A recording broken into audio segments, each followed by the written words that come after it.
Welcome to Romeo and Juliet. My name is Brandon Brown, I'm the director. This is the second show that the Recycled Shakespeare Company has performed in this space. The first was called Macbeth, and the next one will be called The Skin of Our Teeth by Thornton Wilder. And that'll be in September. In tonight's performance, the part of Prince Aeschylus will actually be played by myself. And as the prince, I have formally decreed that all cell phones have been banished from Verona. So if you have any cell phones that whistle or toot, please make sure they're off and put away for the duration of the show. It runs about 2.5 hours with a 10-minute intermission. Thank you all for coming. I hope you enjoy it. Two households, both alike in dignity. In fair Verona, where we lay our scene. From ancient grudge break to new mutiny. Where civil blood makes civil hands unclean. From forth the fatal loins of these two foes. A pair of star-crossed lovers take their life, Whose misadventured Phineas overthrows. Doth with their death bury their parents' strife. The fearful passage of their death-marked love. and the continuance of their parents' rage. Which, but for their children's end, none could remove. Is now the 2 hours traffic of our stage.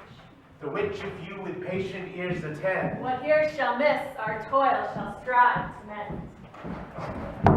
Petra, on my word, will not carry coals. No, for then we should be colliers. I mean, and ye being collar will draw. I will you live to roll your neck out of collar, I strike quickly being moved. but thou art not quickly moved to The strike. dog of the house of Montague moves me. To move is to stir, and to be valiant is to stand. Therefore, if thou art moved, thou runnest away. A dog of that house shall move me to stand. I will take the wall of any man or maid of Montague's. That shows thee a weak slave, for thou weakest goes to the wall.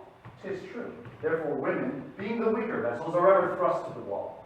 Therefore, I will push Montague's men from the wall, and thrust his maids to the wall. And the quarrel is between our masters and us. 'Tis all one.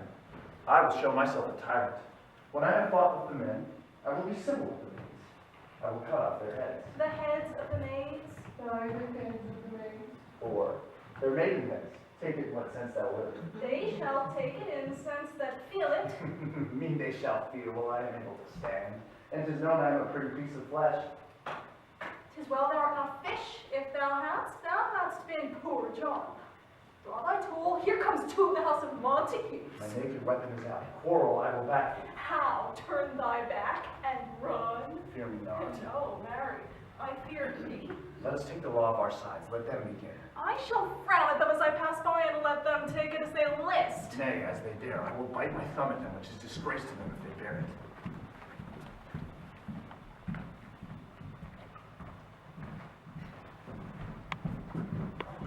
You bite your thumb at us, sir. I do bite my thumb, sir. But you bite your thumb at us, sir. Is the law of our side if I say I? No! No, sir, I do not bite my thumb at you, sir. But I do bite my thumb, sir. Do you quarrel, sir? Quarrel, sir? No, sir. But if you do, sir, I am for you. I serve as good a man as you.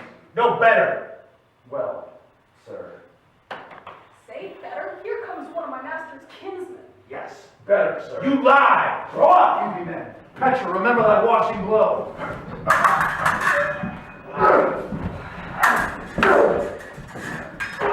Pardon, fools, put up your swords, you know not what you do. What?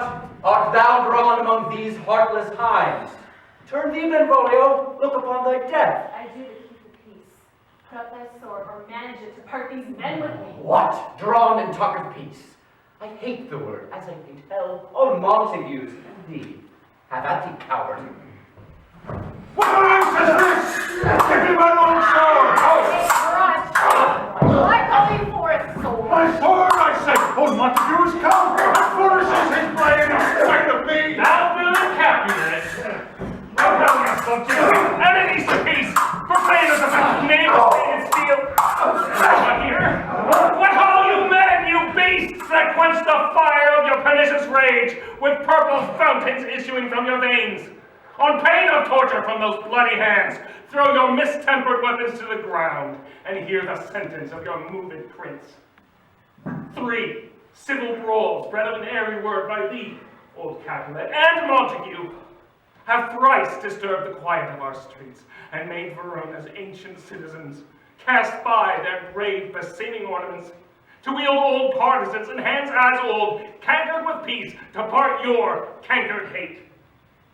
if ever you disturb our streets again, your lives shall pay the forfeit of the peace.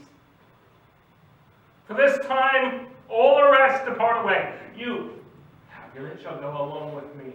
And Montague, come you this afternoon to know our further pleasure in this case to old Freetown, our common judgment place. Once more, on pain of death, all men depart.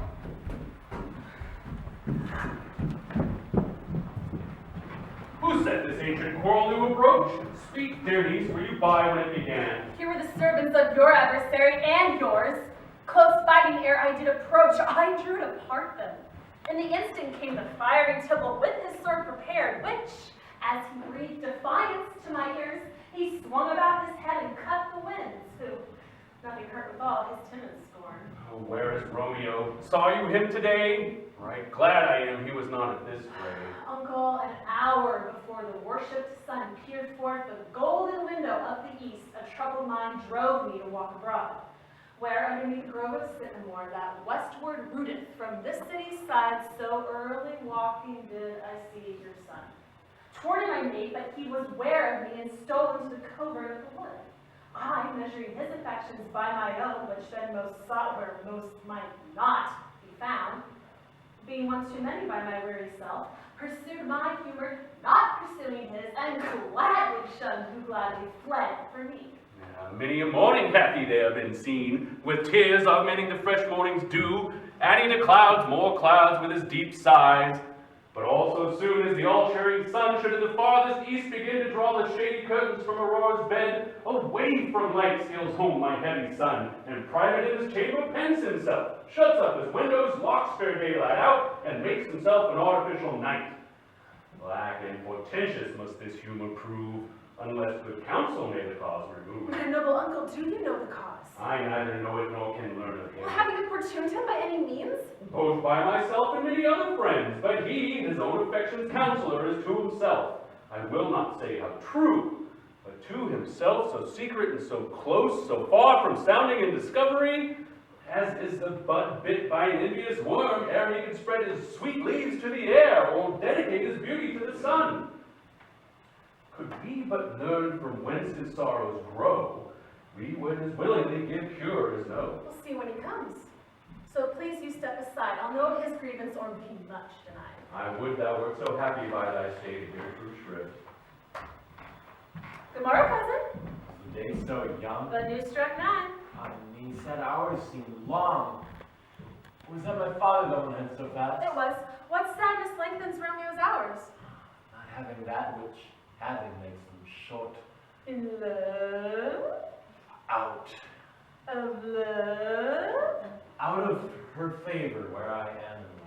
Alas, that love so gentle in his view should be so tyrannous and rough and rude. Alas, that love whose view is muffled with still should without eyes see pathways to his will. It's not out loud. No, cousin, I'd rather repeat. Good heart add what? At thy good heart's oppression. Such as love's transgression. Griefs of mine own lie heavy in my breast, which thou wilt propagate, have oppressed with more of thine. This love that thou hast shown hath add more grief to too much of mine own. Love is a smoke, made with the feel of sighs, being purged the fire sparkling in lover's eyes, being vexed, a sea nourished with lover's tears. What is it, Alison? A madness most discreet, a choking gall, a preserving sweet. Farewell, my cousin. Soft, I will go along, and if you leave me so, you do me wrong. Tut, I've lost myself. I am not here. This is not Romeo. He is some other way. Tell me in sadness who is that you love. Shall I groan and tell thee? Groan, I know, but sadly tell me who. Sick man in sadness makes his will. A word ill urged to one that is so ill. In sadness, cousin, I do love a woman. Yeah, I'm so near when I suppose you love. Right good marker. She's fair, I love. Well, a right fair marker, cause as soon as hit. In that hit you missed, she'll not be here with Cupid's arrow. She hath Diane's wit, and in strong proof of chastity well armed from love's weak childish foe, she lives uncharmed. She will not stay the siege of loving terms, nor bide the encounter of assailing eyes, nor overlap the saint seducing gold. She is rich in beauty, only poor that when she dies, with beauty dies restored. So she has sworn she will still live chaste? She hath. And in that swearing makes huge waste, for beauty starved with her severity, casts beauty off from all posterity. She is too fair, too wise, wisely too fair to merit bliss by making me despair. She hath forsworn to love.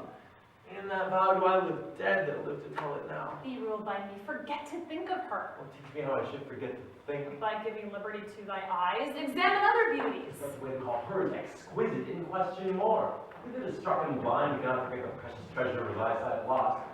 Show me a mistress who's passing fair. What doth the beauty serve but as a note, or I may read, who passed that passing fair? Farewell, canst not teach me to forget. I will pay that doctrine, or else die in debt. But Montague is bound as well as I in penalty alike. It is not hard, I think, for men so old as we to keep the peace. Of honorable reckoning are you both. Pity says you lived it out so long.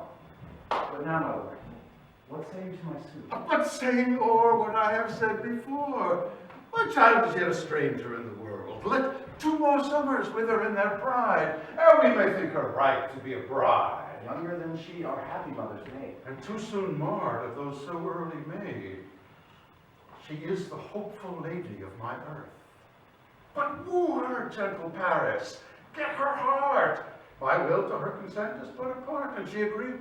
Within her scope of choice lies my consent and fair according voice. This night I hold an old accustomed feast, whereto I have invited many a guest, such as I love, and you among the store, one more, most welcome, next my number, more. At my poor house look to behold this night, earth treading stars that make dark heaven light. Such comfort as do lusty young men feel when well-apparelled April on the heel of limping victor treads. Even such delight among fresh female buds shall you this night inherit in my house. Hear all see it like her most whose merit most shall be. Which I'm more few of many, mine being one, may stand in number, though in reckoning none. Come, go with me. Now, sir, run about through fair Verona, find those persons out whose names are written there, and to them say, my house, and welcome on their pleasure stay.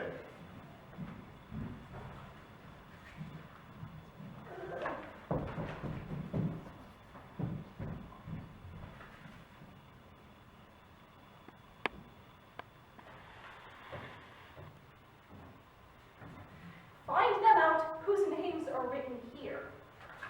Now, it is written that the shoemaker should meddle with his yard, and the tailor with his last, the fisher with his pencil, and the painter with his nets. But I am sent to find those persons whose names are here writ. I can never find what names the writing person hath here writ. I must be learned, in good time. Then, when fire burns out another's burning, one pain is lessened by another's anguish. Turn giddy and be helped by backward turning. One desperate grief cures another's languish. Take out some new infection to thy eye, and the rank poison of the old will die. Oh, your plantain leaf is excellent for that. For what I pray thee? Your broken shin. You art thou mad? Not mad, but found more than a madman is.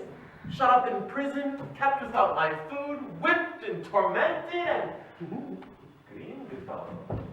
Come, Green. I pray, sir, can you read? I know fortune in my misery.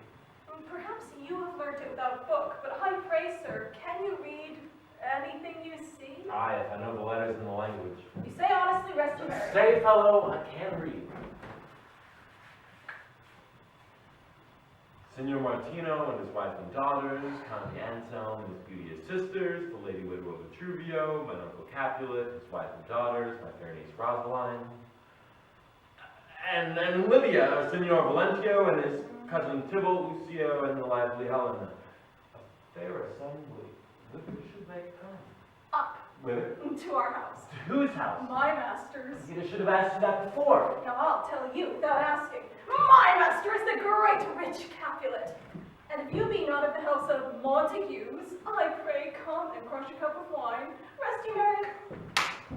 At the same ancient feast of Capulets, sups the fair Rosaline, whom thou so loves, with all the admired beauties of Verona.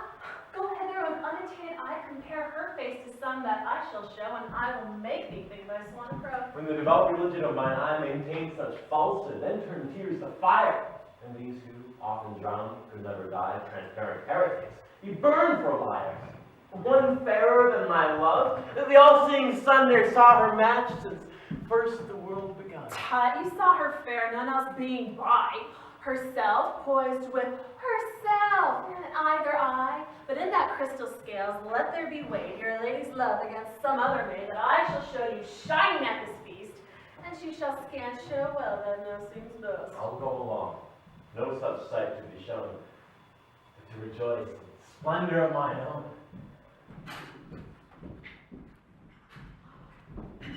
Here's my daughter. Call her forth to me. Oh, my maidenhead, 12-year-old, I better come. What's that? What levered?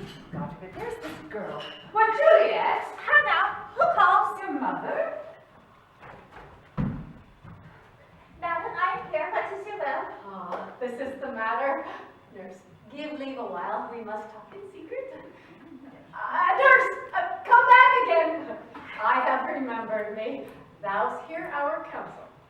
Thou knowest my daughter's of a pretty age. Faith, I can tell her age into an hour. She's not 14.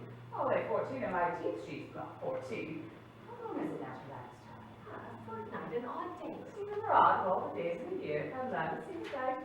Shall she be 14? Susan, is she? God rest all Christian souls from an age.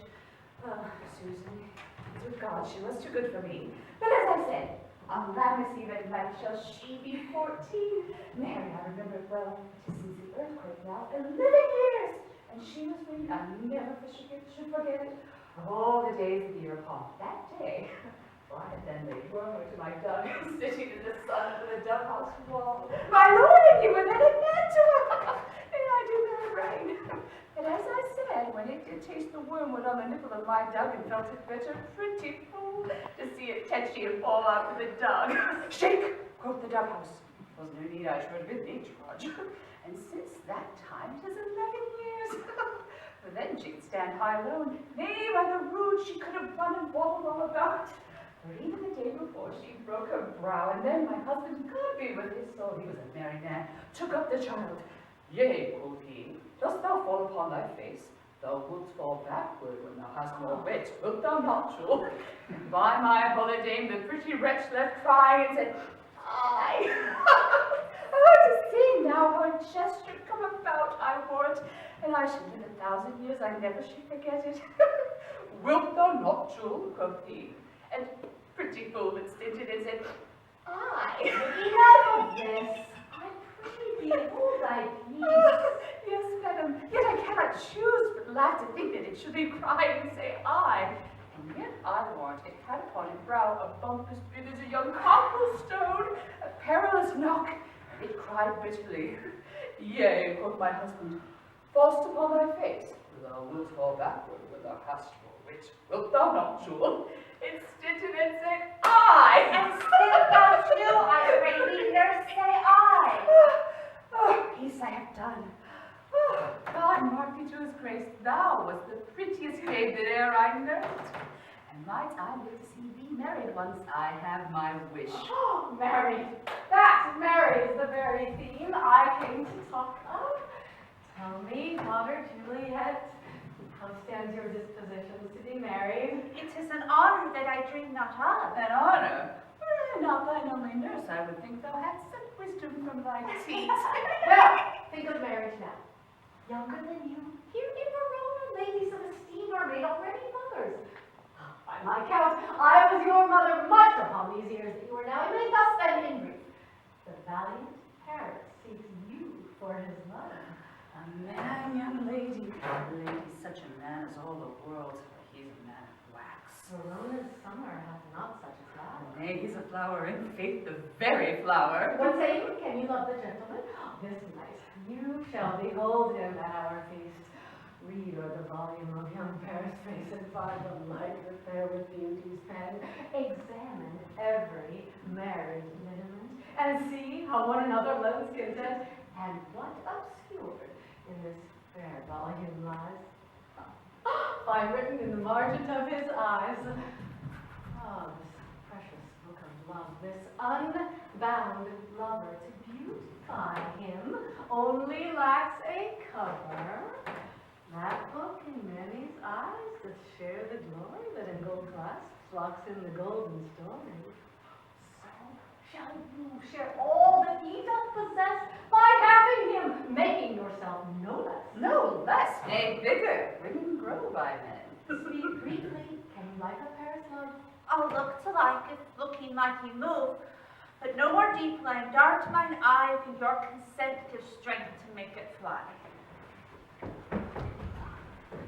Madam, the guests are come, supper served up, you called, my young lady asked for, the nurse cast in the pantry, and everything in extremity.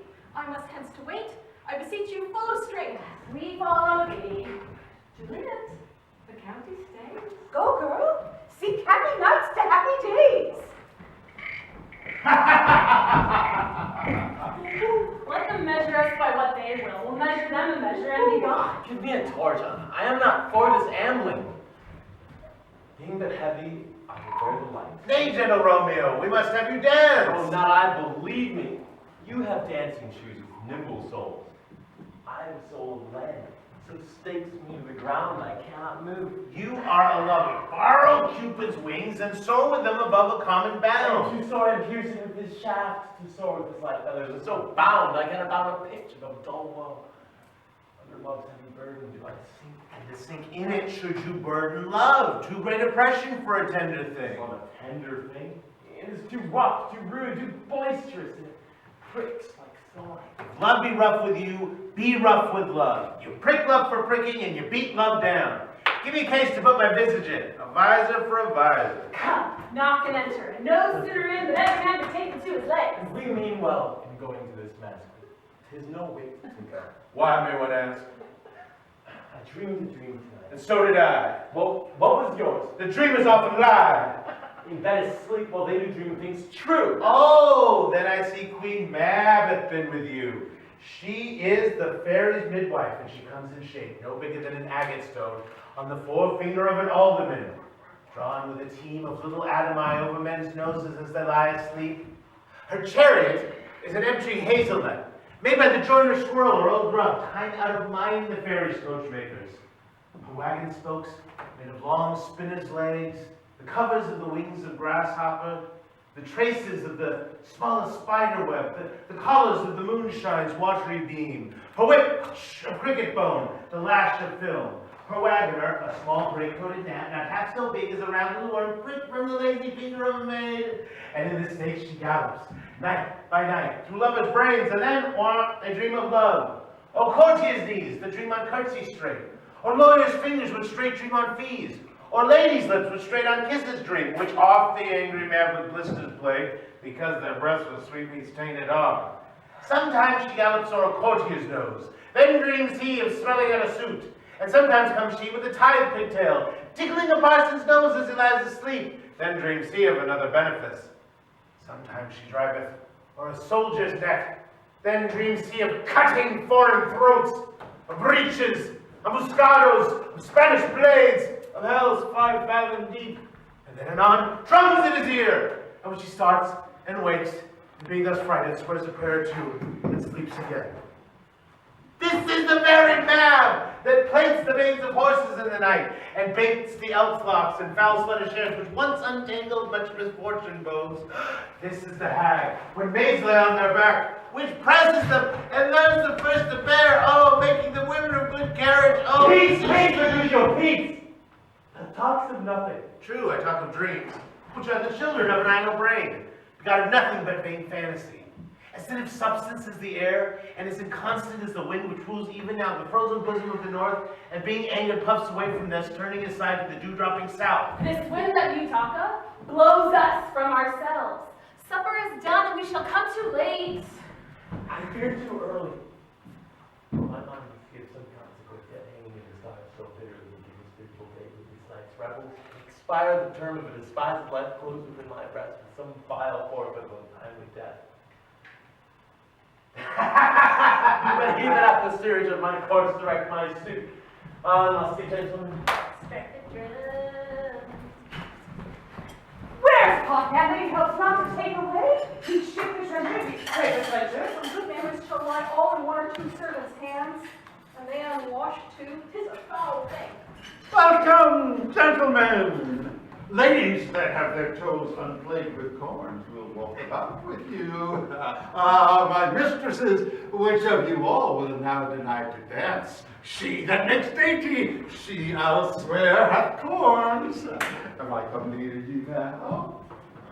Welcome, gentlemen. I have seen today that I have worn a visor and could tell a whispering tale in a fair lady's ear, such as would please. 'Tis gone, 'tis gone, 'tis gone. You're welcome, gentlemen. Come, musicians, play. A hall, give room and foot it, girls. More light, you knaves. And turn the tables up and quench the fire. The room has grown too hot. What lady's that which doth enrich the hand of yonder knight? I know not, sir. Oh, she doth teach the torches to burn bright.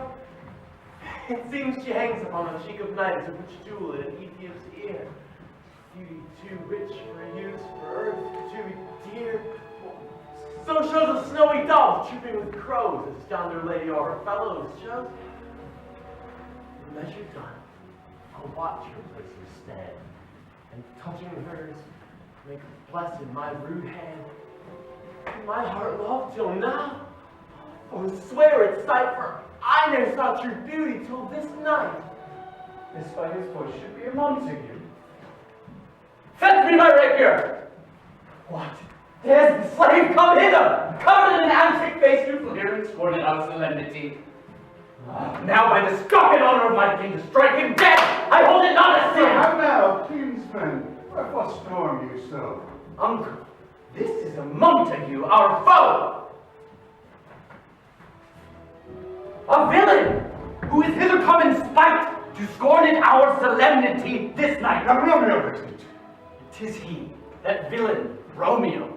Content thee, gentle coz, let him alone, and bears him like a portly gentleman, and to speak truth, Verona brags of him to be a virtuous and well-governed youth.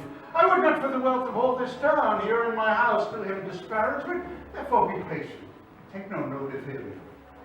It is my will, the which, if thou respect, shall fair presence and put up these frowns, an ill-beseeming semblance for a feast. It fits when such a villain is a guest. I'll not endure him. He shall be endured, what good man, boy, I say he shall. Go to! Am I the master here, or you go to? You will not endure him. God shall mend my soul. You'll make me among my guests. You will set oh, you'll be the man. My uncle, 'tis a shame. Go to! You are a saucy boy. Is it so neat this trick my chance to escape you? I know what you must contrary me. Marry, 'tis time. Well said, my heart. Go be quiet, or more light, more light. For shame, I'll make you quiet. What? Cheerly, my heart. Patience perforce with willful choler meets admits my flesh tremble in their different greeting. I will withdraw, but this intrusion shall, now seeming sweet, convert to bitterest gall. If I profane with my unworthiest hand this holy shrine, the gentle sin is this. My lips to blushing pilgrims ready stand, smooth that rough touch with a tender kiss. Good pilgrim, you do wrong your hand too much, which mannerly devotion shows in this. For saints have hands that pilgrims' hands do touch. Palm to palm, holy palms kiss. Have not saints' lips, and holy palmers too? Happy pilgrim, lips that we must use in prayer. Then, dear saint, let lips do what hands do. They pray. Grant thou lest faith turn to despair. Saints do not move, but grant for prayer's sake. Then move not, for my prayers affect thy day.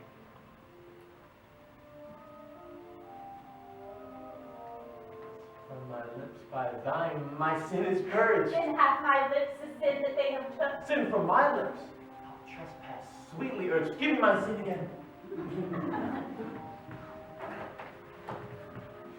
Kiss by the book. Madam, your lady mother craves a word with you. What is her mother? Mary Bachelor, her mother is the lady of the house, and a good lady, and a wise and a virtuous.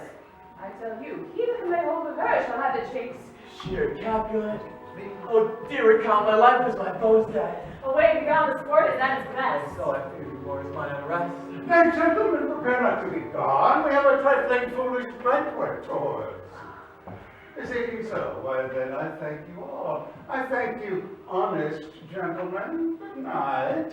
More torches here. Come on then, let's to bed. Ah, Sarah, by my faith, it waxes late. I'll do my rest.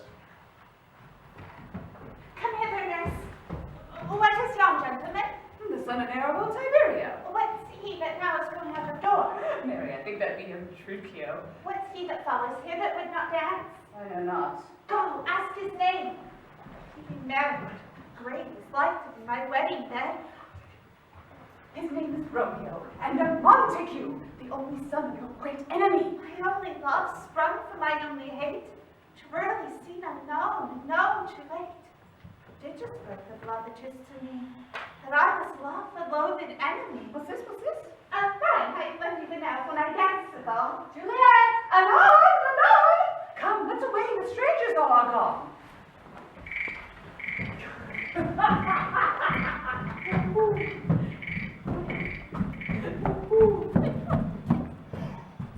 Can I go forward when my heart is here? Turn back to all earth and find my center out. Romeo! My cousin Romeo! Romeo! He's wise, and upon my life I've stolen him home to bed. He ran this way and left this orchard wall. Call good Mercutio. They are conjured too. Romeo, humours, madman, passion, lover. Appear thou in the likeness of a sigh. Speak but one rhyme, and I am satisfied. Cry but I, me. Pronounce but love and dove. He heareth not, he stirreth not, he moveth not. The ape is dead, and I must conjure him. I conjure thee by Rosalind's bright eyes, by her high forehead, scarlet lip, by her fine foot, straight leg, quivering thighs, and the domains that there adjacent lie, that in their likeness thou appear to us. And if he hear thee, thou wilt anger him.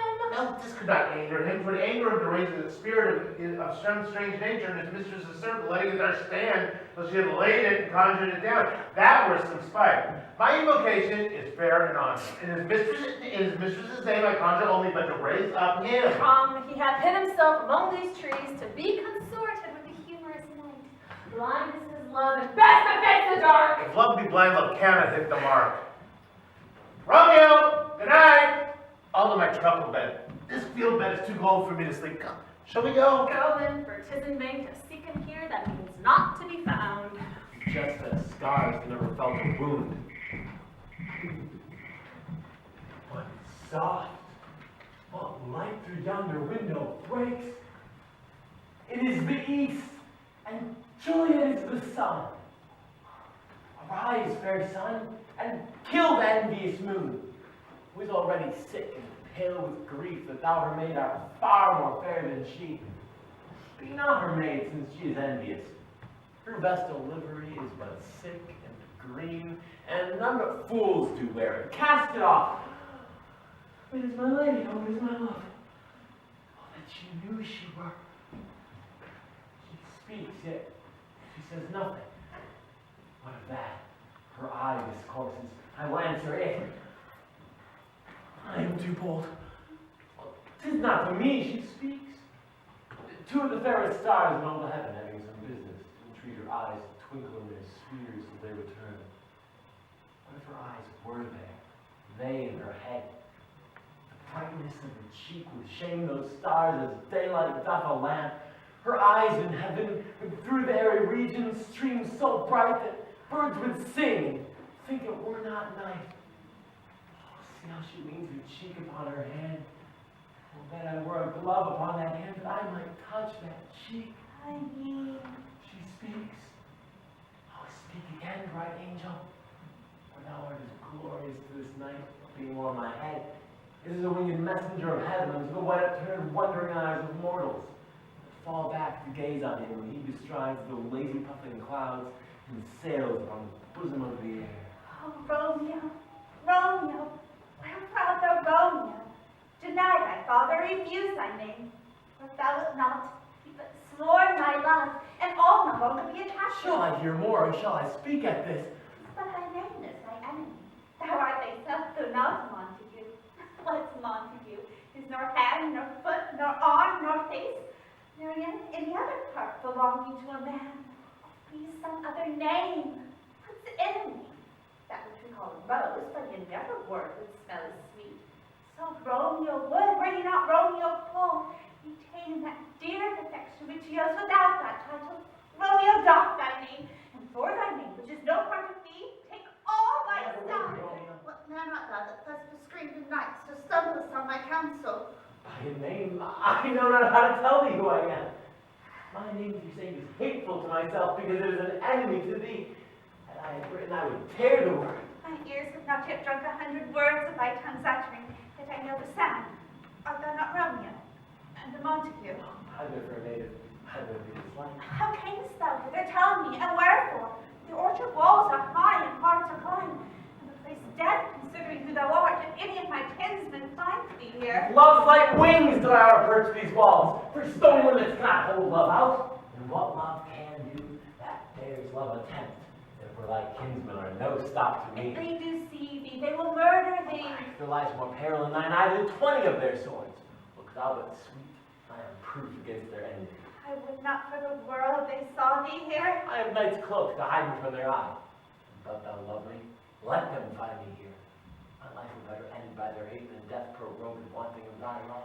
By whose direction foundst thou out this place? By love that first did prompt me to inquire. He lent me counsel, and I lent him eyes. I am no pilot, yet were thou as far as that vast shore, washed with the farthest sea, I should adventure for such merchandise. Thou knowest the mask of night is on my face, else would a native blush bepaint my cheek, but that which thou hast heard me speak tonight. Fain would I dwell in form, fain deny what I spoke, but farewell compliment. Dost thou love me? I know thou wilt say aye, and I will take thee at thy word. Yet if thou swearest, thou mayst prove false. At lovers' perjury, say sage of laughs. O gentle Romeo, thou dost love. Pronounce it faithfully, or if thou think send too quickly one, I'll frown and be perverse and say thee nay, so thou wilt woo. But dost not for the world. In truth, fair Montague, I am too fond, and therefore thou mayst think my behavior light. But trust me, gentlemen, all prove more true than those that have more cunning to be strange. Should it be more strange, I must confess that however rehearsed ere I was ware my true love's passion. Therefore pardon me, and not impute this yielding to light one, which the dark night is so discovering. Lady, by yonder blessed moon I vow, that tips with silver all these fruit trees. I swear not by the moon, the inconstant moon that monthly changes in her circled orb. Thus let thy love prove likewise barren. What shall I swear by? Do not swear at all, or if thou wilt, swear by thy gracious self, which is the god of my idolatry, and I'll believe thee. My heart's dear love. Well, do not swear, although I joy in thee. I have no joy of this contract tonight. It is too rash, too unadvised, too sudden, too like the lightning which shall cease to be ere one can say it lightens. Sweet, good night. This bud of love by summer's ripening breath may prove a beauteous flower when next we meet. Good night. Good night. As sweet repose and rest come to thy heart as that within my breast. Oh, wilt thou leave me so unsatisfied? What satisfaction canst thou have tonight? In exchange of thy love's faithful vow for mine. I gave thee mine before thou didst request it, yet I would it were to give again. Wouldst thou withdraw it? For what purpose, love? But to be frank and give it thee again. And yet I wish for but the thing I have. My bounty is as boundless as the sea, my love is deep. The more I give to thee, the more I have. Both are infinite. I hear some noise within. Dear love, adieu. Anon, good nurse. Sweet Montague, be true. Stay but a little. I will come again. Blessed night! I am afeard. Being night, all this is but a dream, too flattering sweet to be substantial. 3 words, dear Romeo, and good night indeed. If that thy bent of love be honorable, thy purpose marriage, send me word tomorrow by one that I'll procure to come to thee, where and what time thou wilt perform the rite. all my fortunes at thy foot I'll lay, and follow thee, my lord, throughout the world. I come anon, but if thou meanest not well, I do beseech thee, by and by I come, to cease thy strife, and leave me to my grief. Tomorrow will I send, Thrive my soul. 1,000 times good night. 1,000 times the worst to want thy light. Love goes toward love as schoolboys from their books. But love from love towards school with heavy looks. Romeo, oh, for falconer's voice to learn his tassel gentle back again. Ditch is hoarse and may not speak aloud, else would I tear the cave where echo lies and make her airy tongue more hoarse than mine, with repetition of my Romeo. It is my soul that calls upon my name. How sober sweets our lovers' tongues by night, as soft as music to attending ear. Romeo, My Naias, what o'clock tomorrow shall I send to thee? by the hour of 9. I will not fail. 'Tis 20 years till then. I have forgot why they call me back. Let me stand till thou remember. I shall forget to have thee still stand there, remembering how I love thy company. And I still stand to have thee still forgetting any other home but this. 'Tis almost morning. I would have thee gone, and yet no farther than a wanton's but lets it hop a little from his hand, like a poor prisoner's twisted gyves, and with the silken thread plucks it back again, so loving jealous of his liberty. Would I were thy bird. Sweet, so would I, but I should kill you with much cherishing. Good night, good night. Parting is such sweet sorrow, that I shall say good night till it be morrow. Sleep low upon thine eyes, peace in thy breast. Would I were sleep in peace so sweet to rest. The gray-eyed woman smiles on the frowning night, checkering the eastern clouds with streaks of light, and darkness fleckles like a drunkard reels from forth day's pathway made by Titan's wheels.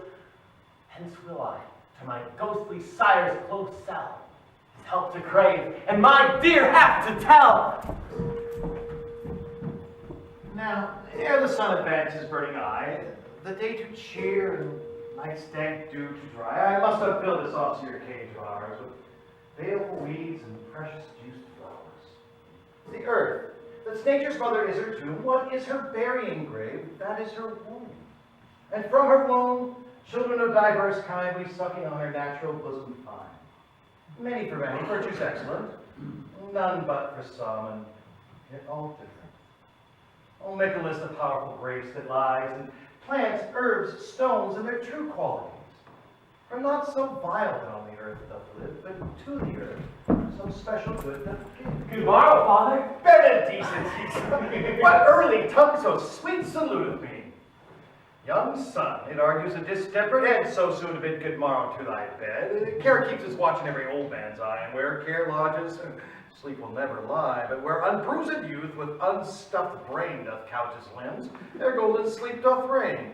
Therefore, thy earliness doth me assure thou art aroused with some distemperature, or, if not so, then here I hit it right. Our Romeo hath not been in bed this night. Alas, 'tis true. Sweeter rest was mine. Oh, God pardon sin. Wast thou with Rosaline? Rosaline? Ghostly father, no, I have forgot that name, and that name's woe. That's my good son. But where hast thou been, then? I'll tell thee ere thou ask it me again. I have been feasting with mine enemy, where on a sudden one hath wounded me, that's by me wounded. Both are remedies within thy help and holy physic lies. I bear no hatred, blessed man, for lo, my intercession likewise steads my foe. Be plain, good son, and homely in thy drift. Riddling confession finds but riddling shrift. And plainly know, my heart's dear love is set on the fair daughter of rich Capulet. Is mine on hers, so hers is set on mine, and all combined, say what thou must combine by holy marriage. When and where and how we met, we wooed and made exchange of vow, I'll tell thee as we pass. But this I pray, that thou consent to marry us today. Holy St. Francis, what a change is here. Is Rosaline that thou didst love so dear, so soon forsaken? Young men's love then lies not truly in their hearts, but in their eyes. Jesu Marie, what a peal of brightness washed thy sallow cheek for Rosaline. How much salt water thrown away in waste to season love that of it doth not taste? The sun, not yet thy sighs from heaven clears, thy old groans yet ring in mine ancient ears. Lo, here upon the cheek the stain doth sit, an old tear that's not washed off yet. Fear thou wast thyself, and these woes thine, thou and these woes were all for Rosaline, and art thou changed? Pronounce this sentence then. Women may fall where there's no strength in men. Thou chidest me often for loving Rosaline. For doting, not for loving, pupil mine. It makes me very love. Not in a grave to lay within another out to have. Pray thee, chide me not. For my love now doth grace for grace and love for love allow, the other did not so. She knew well I loved and read by rote that could not spell. But come, young waver, come, go with me. One respect all thy assistant be. For this alliance may so happy prove to turn your household's rancor to pure love. Oh, let us hence, I stand on sudden hate. Wisely and slow they stumble that run fast. Where the devil should this Romeo be? Came he not home tonight? Not to his father's, I spoke with his man. Oh, by that same pale, hard-hearted wench, that Rosaline, torments him so, he will sure run mad. Tybalt, the kinsman to old Capulet, hath sent a letter to his father's house. Challenge on my life. Romeo will answer it. Any man that can write me answer a letter. Nay, he'll answer the letter's master, how he dares being dared. Alas, poor Romeo, he's already dead, stabbed with the white wench's black eye. His ear shot through with a love song, the very pit of his heart cleft with a blind bow boy's butt shaft. Is he a man to encounter Tybalt? Why, what is Tybalt? Oh, more than Prince of Cats. He's the courageous captain of compliments. He fights, as you've seen Prick's song, keeps time, distance, and proportion. He rests his minim rest, 1, 2, and a third in your bosom, the very butcher of a silk button. A duelist, a gentleman of the very first house, with the first and second cause. Ah, the amor pasado, the punto reverso, the hey! Well, here comes Romeo, here comes Romeo. Oh, that is rolled like a dried herring. All flesh, thou art fishified. Signor Romeo, bonjour. There's a French salutation to your French slop. You gave us the counterfeit fairly last night. Good morrow to you both. What counterfeit did I give you? The slip, sir, the slip. Can you not conceive? Pardon, good Mercutio. My business was great, and in such a case as mine, a man may strain courtesy. That's as much to say such a case as yours constrains a man to bow in the ham. Oh, meaning to courtesy. That's most kindly hit. Most courteous exposition. It's the very pink of courtesy. Pink for flower. Right. Why, then is my pump well flowered. Sure wait, follow me this jest now. Till thou hast worn out thy pump, till the single soul of it be worn. The jest may remain after the wearing solely singular. Single soul, the jest solely singular. Ah, singleness. Come between us, good Benvolio, my wit's face. Which is spurs, are all cry of match. Now is not this better than groaning for love? Now art thou sociable, now art thou Romeo, now art thou what thou art, by art as well as by nature. This driveling love is like some great natural that runs lolling up and down the eyes, bubble and a whole sort of. Stop there, stop there. Thou desirest me to stop my tail against the hair. Thou wouldst have made thy tail large. Nay, don't deceive me, I would have made it short, for I come to the whole depth of my argument, and meant to occupy the argument no longer. It's really clear. Petra, anon, my fan, Petra. Good Petra to hide her face from the fans of fairer face. Godly good morrow, gentlemen. Glad good e'en, fair gentlewoman. Is it good evening? Nay, 'tis no less, for the body hand of the dial is now upon the brink of noon. What a man of you. One gentlewoman that God hath made himself tomorrow. My trumpet is well set for himself tomorrow, could be. Gentlemen, can any of you tell me where I might find the young Romeo? I can tell you that the young Romeo will be older when you have found him than he was when you sought him. I am the youngest of that name, for fault of the worst. You say well. Yea, is the worst well? Very well took a faith. Wisely, wisely. If you be he, sir, I desire some confidence with you. She will indict him to some supper? A bud. So-ho! An old hair whore, and an old hair whore is very good meat in Lent. But a hand that is whores too much for a score when it whores therein be spent. Romeo, lead your fathers with the dinner thither. I will follow you. Farewell, ancient lady, a farewell. Lady. I pray you, sir, what saucy motion was this that was so full of its roguery? A gentleman nurse that loves to hear himself talk. And we'll speak more in a minute than I'll stand here in a month. And to speak anything against me, I'll take him down. And I will ask you that he is hand-winning that shaft. And if I cannot, I'll find those that shall. Scurry me. I'm none of his flirt skills, I'm none of his games mates. And thou wouldst stand by too and suffer every knave to use me at his pleasure. I saw no man use you at his pleasure. If I had, my weapon should quickly have been out. I warrant you, I dare grow as soon as another. If I see occasion in a good quarrel, and the law on my side. Now, for God, I am so vexed that every part about me quivers, serving me. Pray you, sir, a word. And as I told you, my young lady bid me inquire you out. But what she bid me tell you, I will keep to myself. But first, let me tell ye, if ye should lead her in a fool's paradise, as they say, it were a very gross kind of behavior, as they say, for the gentlewoman is young, and therefore, if you should deal double with her, truly were a very ill thing to be offered to any gentlewoman, and very weak dealing. I pray thee, nurse, commend me to my lady and mistress. I protest unto thee. Oh, good heart me, faith, I will tell her as much. Lord, Lord, she will be a joyful woman. What wilt thou tell her, nurse, thou dost not mark me? I will tell her, sir, that you, to protest, which as I take it, is a gentlemanlike offer. Bid her devise some means to come to trip this afternoon, and there she shall, at Friar Lawrence cell, be shrived and married. There is for thy pains. No, truly, sir, not a penny. Go to, I say you shall. This afternoon, sir. Well, she shall be there. And stay you, nurse, behind the abbey wall. Within this hour my man shall be with thee, and bring me cords made like a tackle to stare, which the high-top gallant of my joy must be my convoy in the secret night. Farewell, be trusty, and I'll quit thy pains. Farewell, commend me to thy mistress. Oh, now God in heaven bless thee. Hark you, sir. What sayest thou, my good nurse? Is your gentleman secret?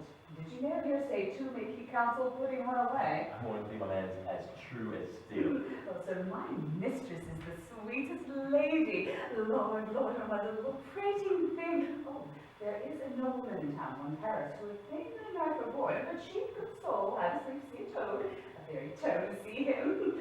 I anger her sometimes and tell her that Paris is the proper man, but when I do, I warn you, she turns as pale as any controversial world. Doth not Rosemary and Romeo begin both with a letter?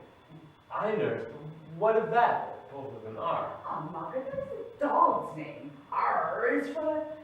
No, I know it begins with some other letter, and she hath the prettiest sentences of it, of you and Rosemary, that it would do you good to hear it. Commend me to thy lady. 5,000 times. Petra! I'm on! Before! And a peace! Send the nurse. Half an hour she promised to return. Perchance she cannot meet him. That's not so. Oh, she is lame. What herald should be thoughts, which 10 times faster glides the sunbeams, driving back shadows over lowering hills. Therefore the nimble pinion does draw love. Therefore have the winds with Cupid wings. Now is the sun on the highmost hill of this day's journey, and from 9 to 12 is 3 long hours, yet she has not come. Affection, a warm youthful blood, should be as swift in motions of ball. My words have bandied her to my sweet love, and his to me. But old folks made me think as they were dead, wheeling, slow, heavy, pale as lead. Well, God, she comes. Oh, honey nurse, what news? Hast thou met with him? Send my maid away.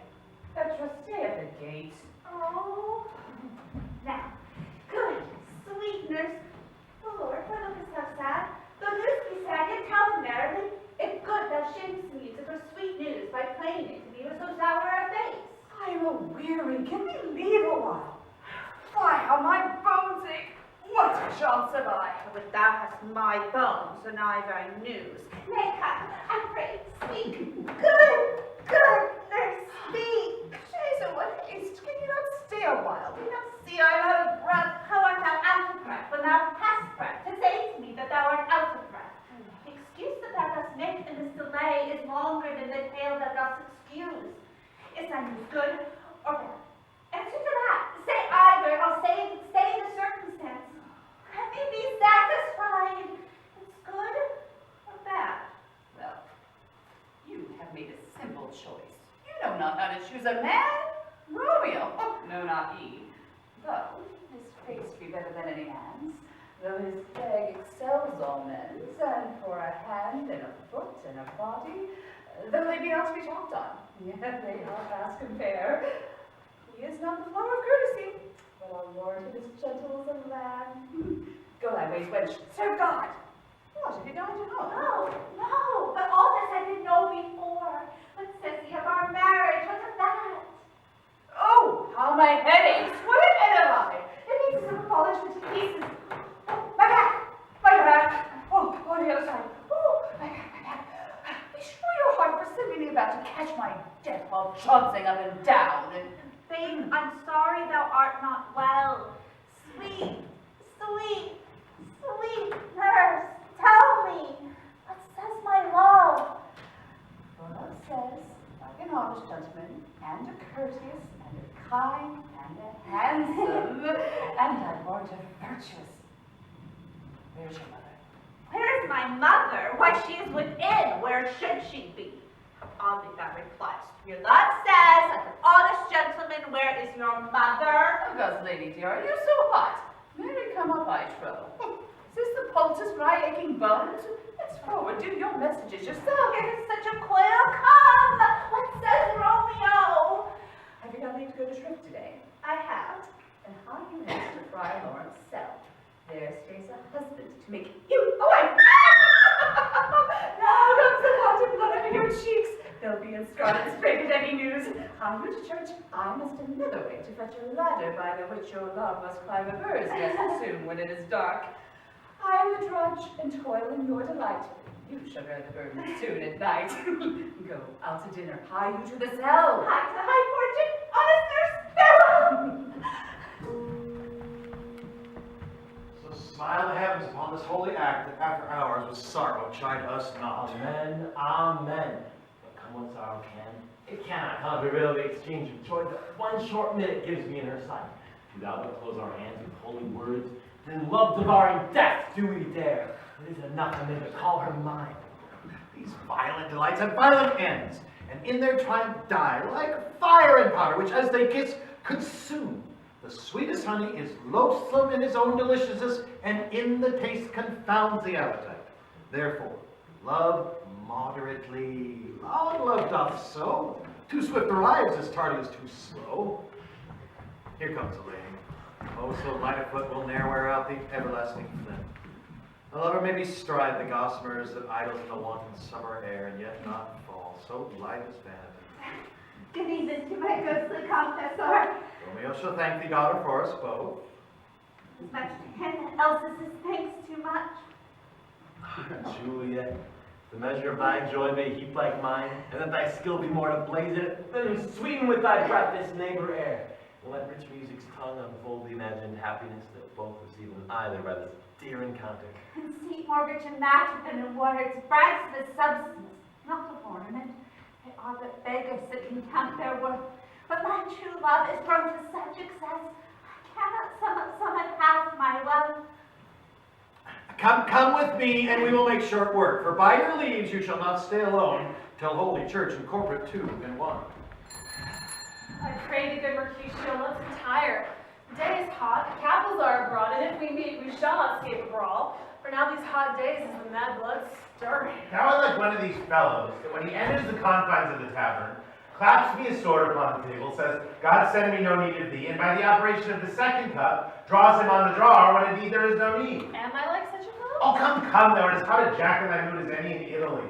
As soon moved to be moody, and as soon moody to be moved. And what do? Nay, and there were two such, we should have none shortly, for one would kill the other. Thou hast quarreled with a man for cracking nuts, having no other reason but because thou hast hazel eyes. What eye but such an eye would spout such a quarrel? Thy head is as full of quarrels as an egg is full of meat, and yet thy head has been beaten idle as an egg for quarreling.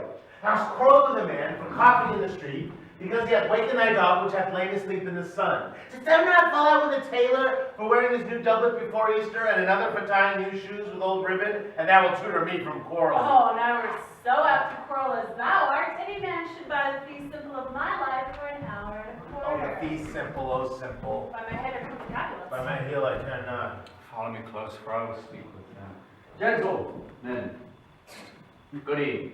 A word with one of you. But one word with one of us, couple it with something. Make it a word and a blow. You shall find me apt enough to that, sir, and will give me an occasion. Canst thou take no occasion without giving? Mercutio, thou consortest with Romeo. Consort? Wouldst thou make minstrels of us? If thou look to make minstrels of us, look to hear nothing but discord. Here's my fiddlestick, here's that shall make you dance. Sounds, consort. We talk in the public haunt of men. Either withdraw to some private place, or reason coldly of your grievances, or else depart. Hear all I say on us. Men's eyes were made to look and let them gaze. I will not budge for no man's pleasure, I. Peace be with you, sir. Here comes my man. But I'll be hanged if you wear your livery. Mary, go before the field. He'll be your follower. Your worship in that sense may call him man. Romeo, the love I bear thee can afford no better term than this. Thou art a villain. Tybalt, the reason that I have to love thee doth much excuse the appertaining rage to such a greeting. Villain am I none. Therefore farewell, I see thou knowest me not. Boy, this shall not excuse the injuries thou hast done me, therefore turn and draw. I do protest I never injuried thee, but love thee better than thou canst devise, so thou shalt know the reason of my love.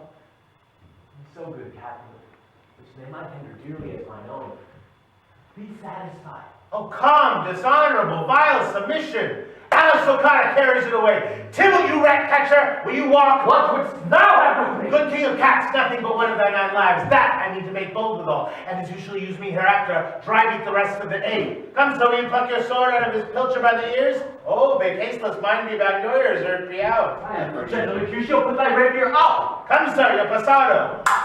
Draw them, Romeo, see down their weapons. Gentlemen, for shame, forbid this outrage, Tybalt. Mercutio, the prince expressly hath forbade this bending in Verona streets. Hold, Tybalt! Good Mercutio! Wait, Tybalt!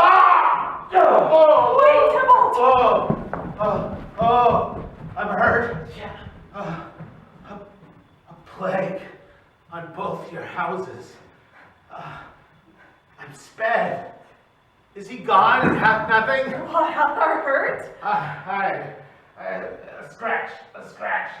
Mary, 'tis enough. Courage, man, it cannot be much. No, 'tis not so deep as the well, nor so wide as the church door, but 'tis enough, 'twill serve. Ask for me tomorrow, and you shall find me a grave man. I am peppered, I warrant, for this world. A plague on both your houses. Zounds! Oh, when should a dog, a rat, a mouse, a cat, to scratch a man to death? A rogue, a braggart, a villain, that fights by the book of arithmetic. Why the devil came you between us? I was hurt under your arm. Not all for the best. Come, help me into some house, Benvolio, or I shall faint. A plague on both your houses. They have made worms meat of me. I have it, and soundly too. Your houses! Oh, this gentleman, the prince's near ally, my very friend, got this mortal hurt in my behalf. My reputation stained with Tybalt's slander. Tybalt an hour hath been my cousin. Oh, dear Juliet, that beauty hath made me effeminate, and in my temper softened valor steel. Romeo. Brave Mercutio is dead. That gallant soul hath aspired the clouds which too untimely here did scorn the earth. This day's black fate of more days doth depend. This but begins, though others must end. Here comes the furious Tybalt back again. Again in triumph, and Mercutio slain.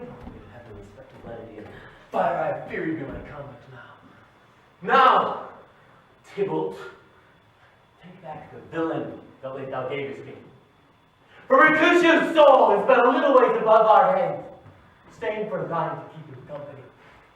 Either thou, or I, or both must go with him. Thou wretched boy, didst consort me here, shalt rip his head. I shall determine that!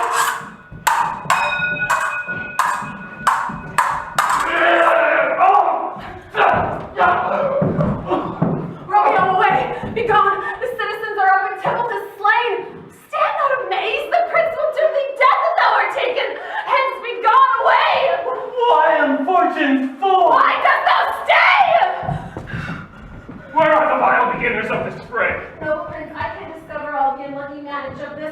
brawl.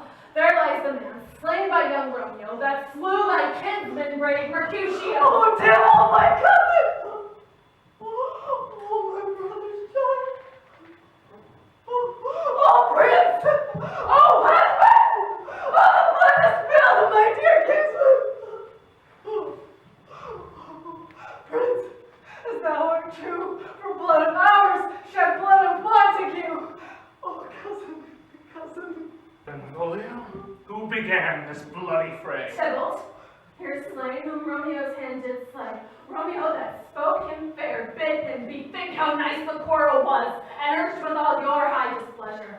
All this ushered with gentle breath, calm look, knees humbly bowed, could not take truce with the unruly spleen of Tybalt, deaf to peace, but that he tilts with piercing steel at bold Mercutio's breast, who all as hot and with the martial scorn with one hand beats cold death aside, and with the other sends it back to Tybalt.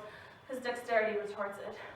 Romeo, he cries aloud, hold friends, friends part, and swifter than his tongue, his agile arm beats down their fatal points, and twixt them rushes, underneath whose arm an envious thrust from Tybalt hid the life of stout Mercutio, and then Tybalt fled. But by and by comes back again to Romeo, who had but newly entertained revenge, and to it they go like lightning, for ere I could draw to part them was stout Tybalt slain, and as he fell did Romeo turn and fly. This is the truth, or let Benvolio die. She is a kinsman to the Montague. Affection makes her false. She speaks not true. Some 20 of them fought in this black strife, and all those 20 could but kill one life. Oh, I beg for justice, which thou, Prince, must give. Romeo slew Tybalt. Romeo must not live. Romeo slew him. He slew Mercutio. Who now the price of his dear blood doth owe? Not Romeo, Prince. He was Mercutio's friend. His fault concludes but what the law should end, the life of Tybalt. And for that offense, immediately we do exile him hence. I have an interest in your hate proceeding. My blood for your rude brawls doth lie a-bleeding.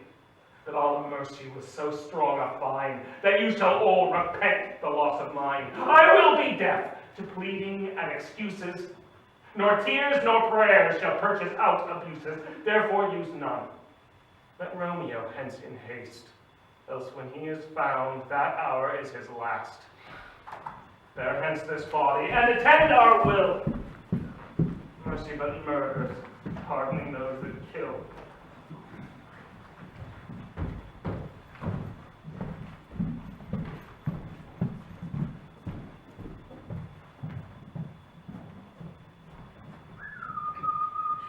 Gallop apace, you fiery-footed steeds, towards Phoebus' lodging. Such a wagon as Viscount would whip you to the west, and bringing Cloud united immediately. Spread thy close skirted love for formy night. The runaway's eyes they wink, and Romeo leaps to these arms untalked of and unseen. Lovers conceive to do their amorous rites by their own beauties.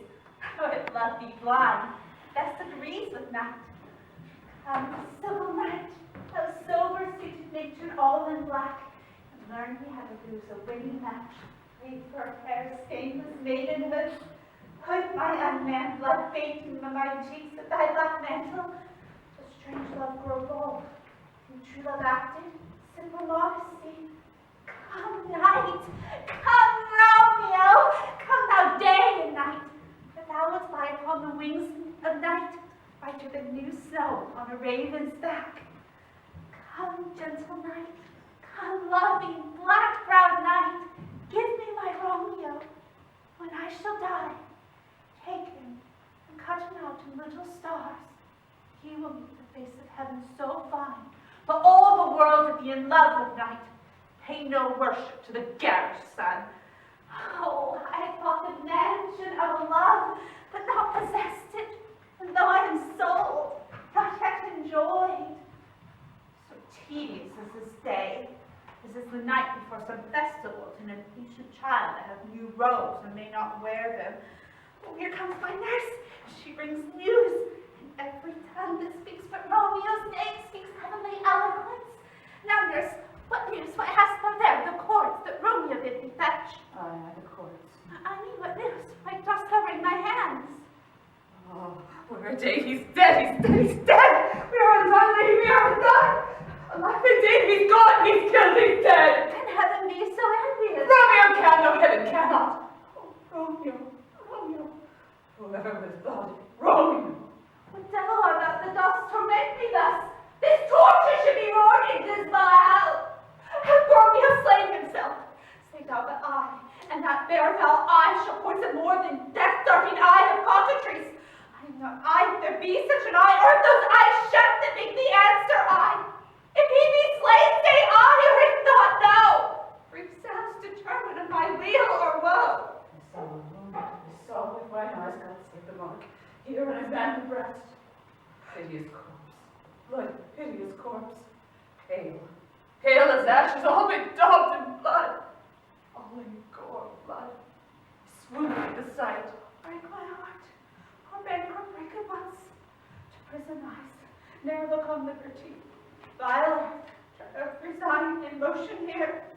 Thou and Rome don't press one heavy fear. Oh, Tybalt, the best friend I had. Oh, courteous Tybalt, honest gentleman, whenever I should live to see thee dead. What storm is this that blows so contrary? Is Romeo slaughtered and is Tybalt dead? My dearest cousin and my dearer lord? Dreadful trumpets sound the general doom. Who is living if those two are gone? Tybalt is gone, and Romeo banished. Romeo that killed him, he is banished. Oh God! To Romeo's hand should Tybalt's blood. It did, alas, the day it did. Silent heart, with a flowery face. Did ever dragon keep so fair a cake? Beautiful tyrant, fiend angelical. Oh, the ravening lamb. Despise and substance of divinest show. Just opposite to what thou justly seemst. Damned and saint, honorable villain. O nature, what dost thou to do in hell, when thou discover the spirit of a fiend in mortal paradise of such sweet flesh? Is ever book containing such vile matter so clearly banned? Oh, that this seat should dwell in such a gorgeous hell. There is no trust, no faith, no honesty in men. Oh, These woes, these sorrows make me old. Shame unto Romeo! blessed be thy tongue for such a wish. He is not born to shame. Upon his brow shame is a shame to sit. It is a throne where honor may be crowned, sole honor of the universal earth. What a beast was I to try to do? Will you speak well of him that killed your cousin? Shall I speak ill of him that is my husband? Oh, poor my name. What tongue shall smooth thy name when I, thy 3 hours wife, have mangled it? But wherefore, Damain, didst thou kill my cousin?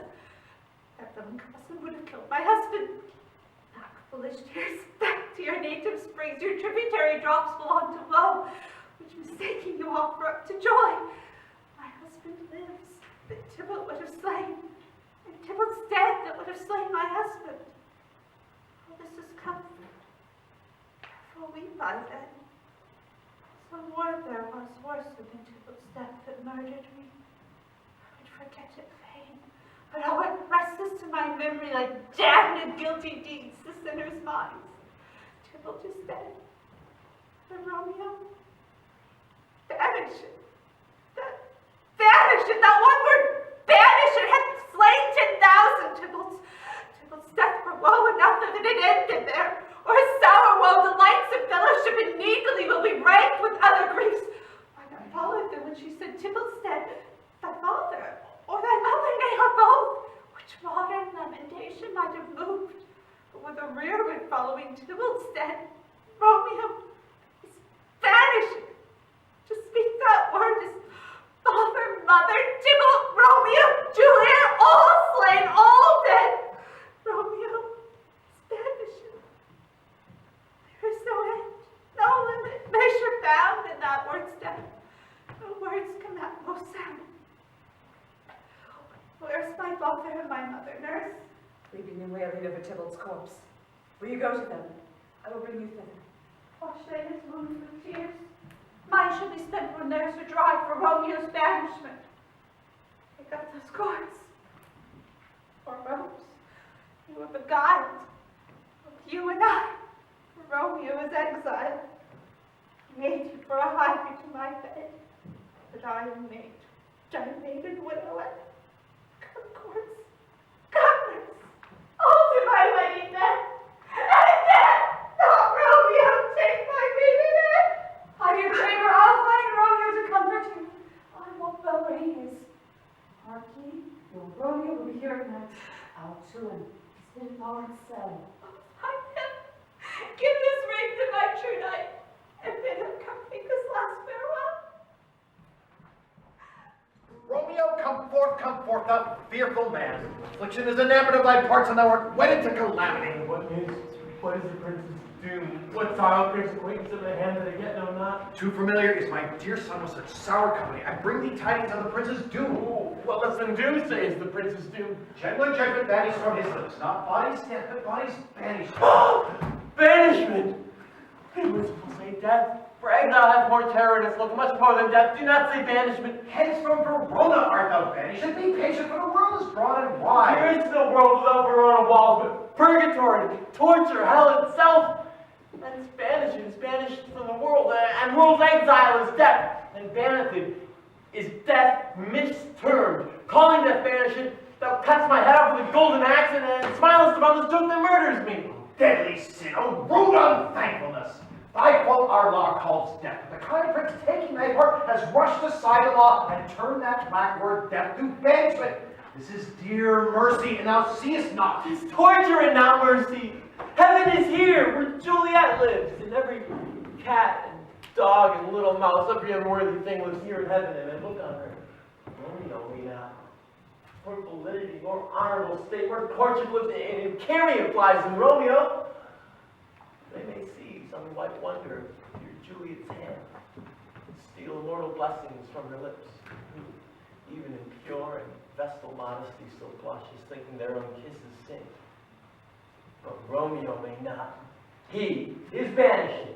Flies may do this, but I from this must fly. They are free men, and I am banishing. And sayest thou yet that exile is not death? Hadst thou no poison mixed, no sharp-crowned knife, no sudden need of that familiar so me, but banishing to kill me? Banishing! Oh, Friar, the damned use that word in hell. Howling attends it. Knowest thou the heart, being a divine, a ghostly confessor, a sin absolver, and my friend professed to mangle me with that word banishes. Fond madman, hear me a little. Oh, speaking of banishment, I will give thee comfort to keep off that word. Adversity, sweet milk, philosophy, to comfort thee, though thou art banished. Banished? Hang up philosophy. Unless philosophy can make a Juliet, just plant a town, reverse the prince's doom, it helps not. It prevails not.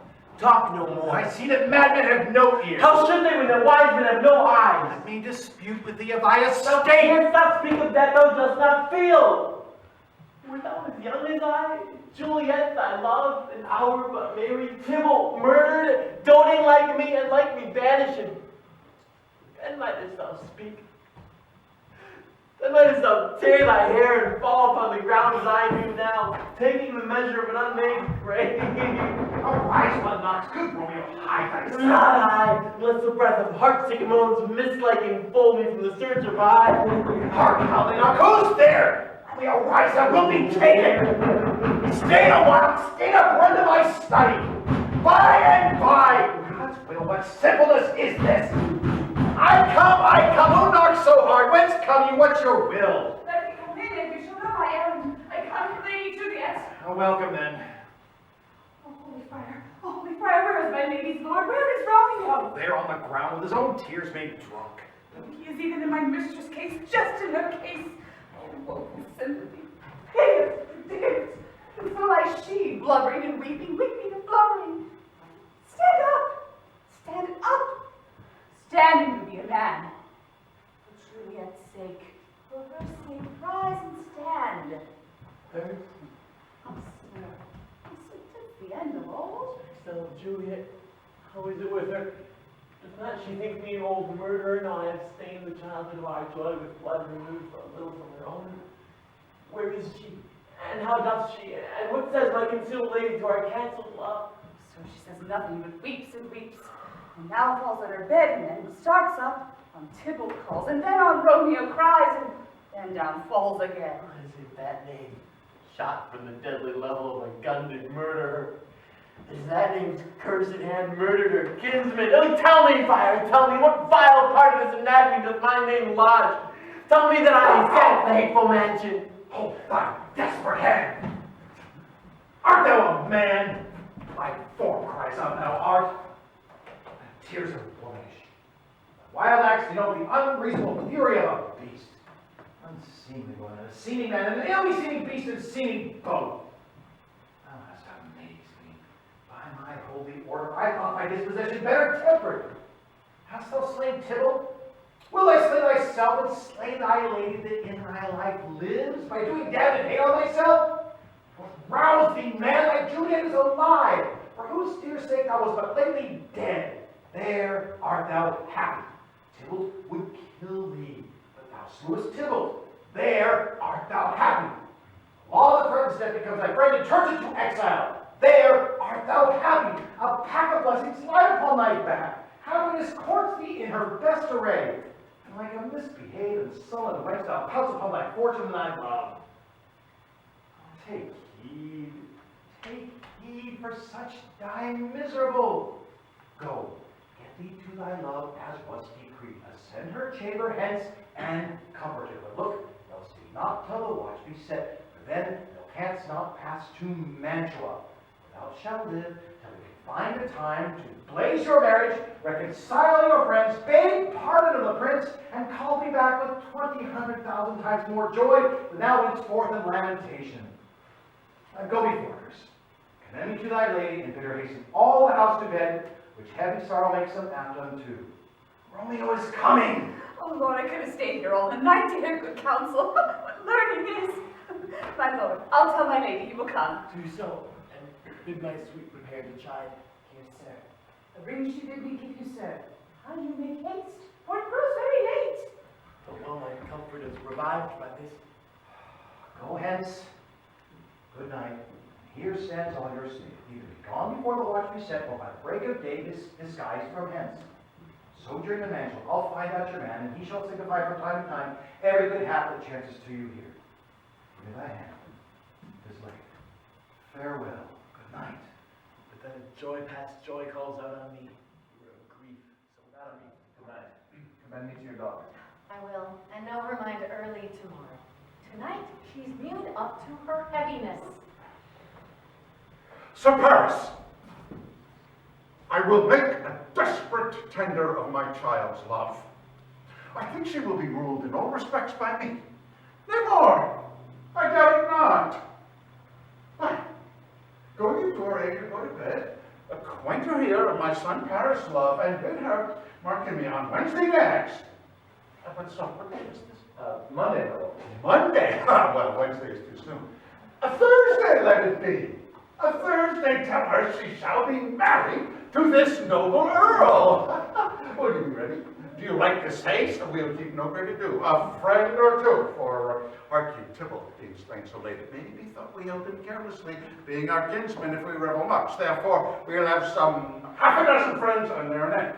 But what say you to Thursday? My lord, I would that Thursday were tomorrow. Well, get you gone. A Thursday, be it then. Oh, you, Juliet, you go to bed, for fair wife, against this wedding day. Farewell, my lord. Light to my chamber, oh, for me it is so very late that we may call it early by and by. Good night. Will not be gone? It is not yet near day. It was the nightingale and not the lark that pierced the fearful hollow of thine ear. Night that she sings in yon pomegranate tree. Believe me, love, it was the It nightingale. was the lark, the herald of the morn, no nightingale. Look, love, what envious streaks do lace the severing clouds in yonder east. Night's candles are burned out, jocund day sends tiptoe on misty mountain tops. I must be gone and live, or stay and die. Yon light is not daylight, I know it I. It is some meteor that the sun exhales, to be to thee this night a torchbearer, and light thee on thy way to Mantua. Therefore stay yet.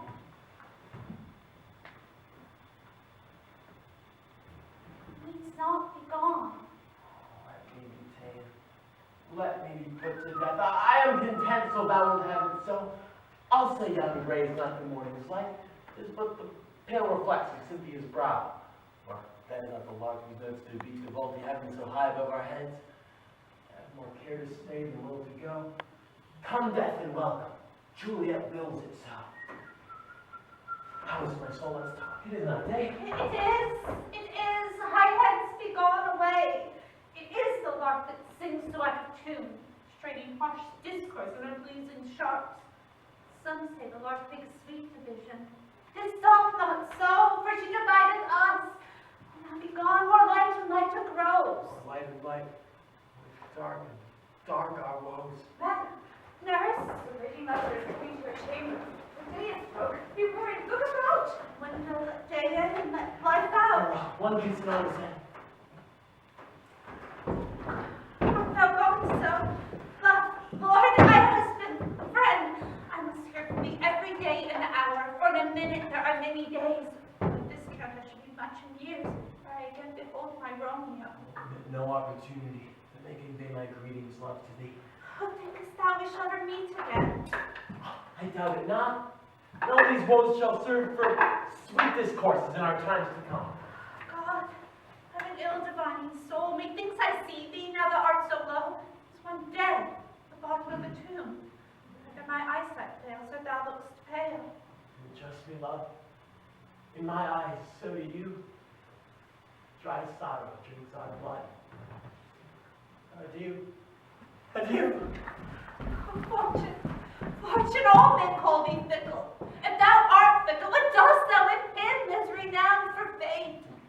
Be fickle, Fortune, and I hope thou wilt not keep him long, but send him back.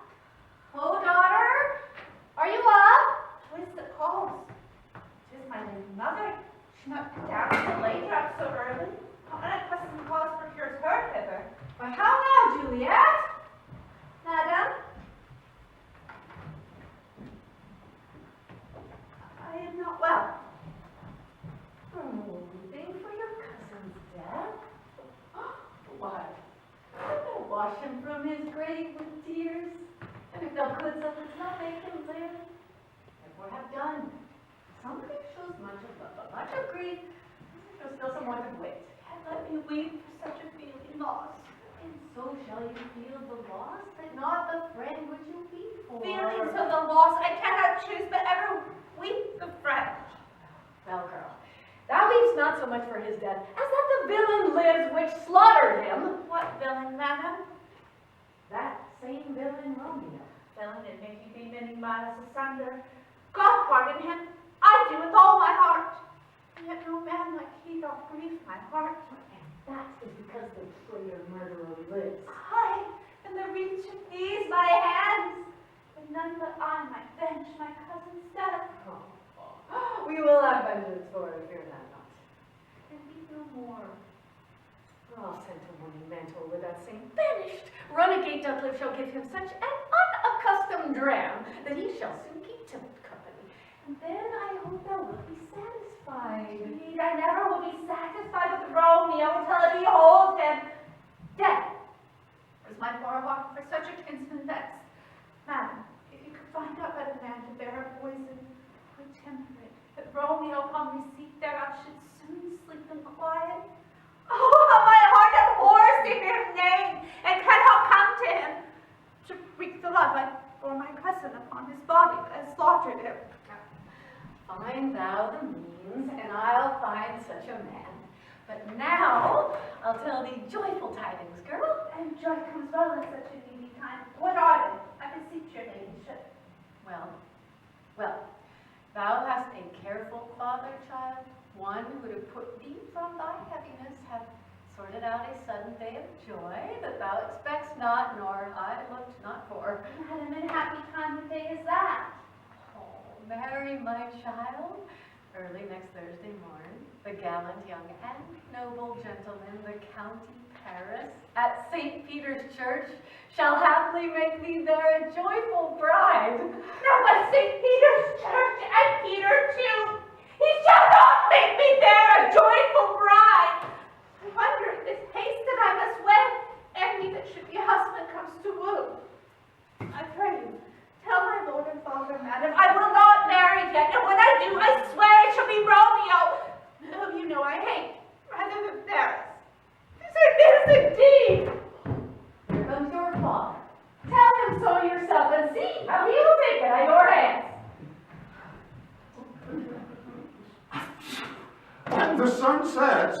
it doth drizzle dew, but for the sunset of my brother's son it rains downright. How now, a conduit now still in tears, and one showering. In one little body thou counterfeits a bark, a sea, a wind, for still thy eyes, which I make all the sea do ebb and flow with tears. The bark thy body is, sailing in this salt flood. The winds thy sighs, who raging with thy tears, and they with him, without a sudden calm, will overset thy tempest-tossed body. How now, wife? Have you delivered to her our decree? Aye, sir, but she will not. She give you thanks. I would the fool were married to her grave. Soft, take me with you, wife. How will she none? Does she not give us thanks?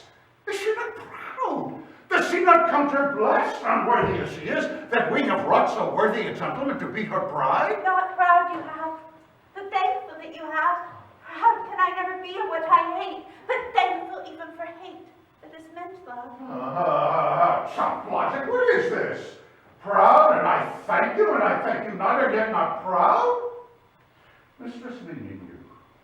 Thank me no thank yous, no proud me no prouds, but fetch your fine joints case Thursday next, to go with Paris to St. Peter's Church, or I will drag thee on a hurdle thither, out to breed sickness carrion, out to beg it to tell face! Fine, what are you, mad? Father, I beseech you on my knees, hear me with patience, but to speak a word. Hang thee, young baggage, to so obedient wretch!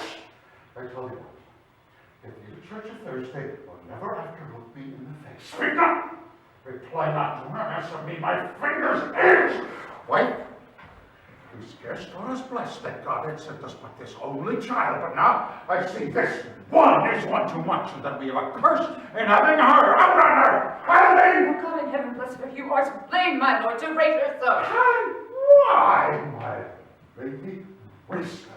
Hold your tongue, good prudence, smatter with your gossips, go. I speak no treason. Oh, goody. May not one speak. Peace, you mumbling fool! Are you a gravity or a gossip's bowl, for here we need it not. You are too hot. What God's bread? It makes me mad. Day, night, work, play, alone, in company.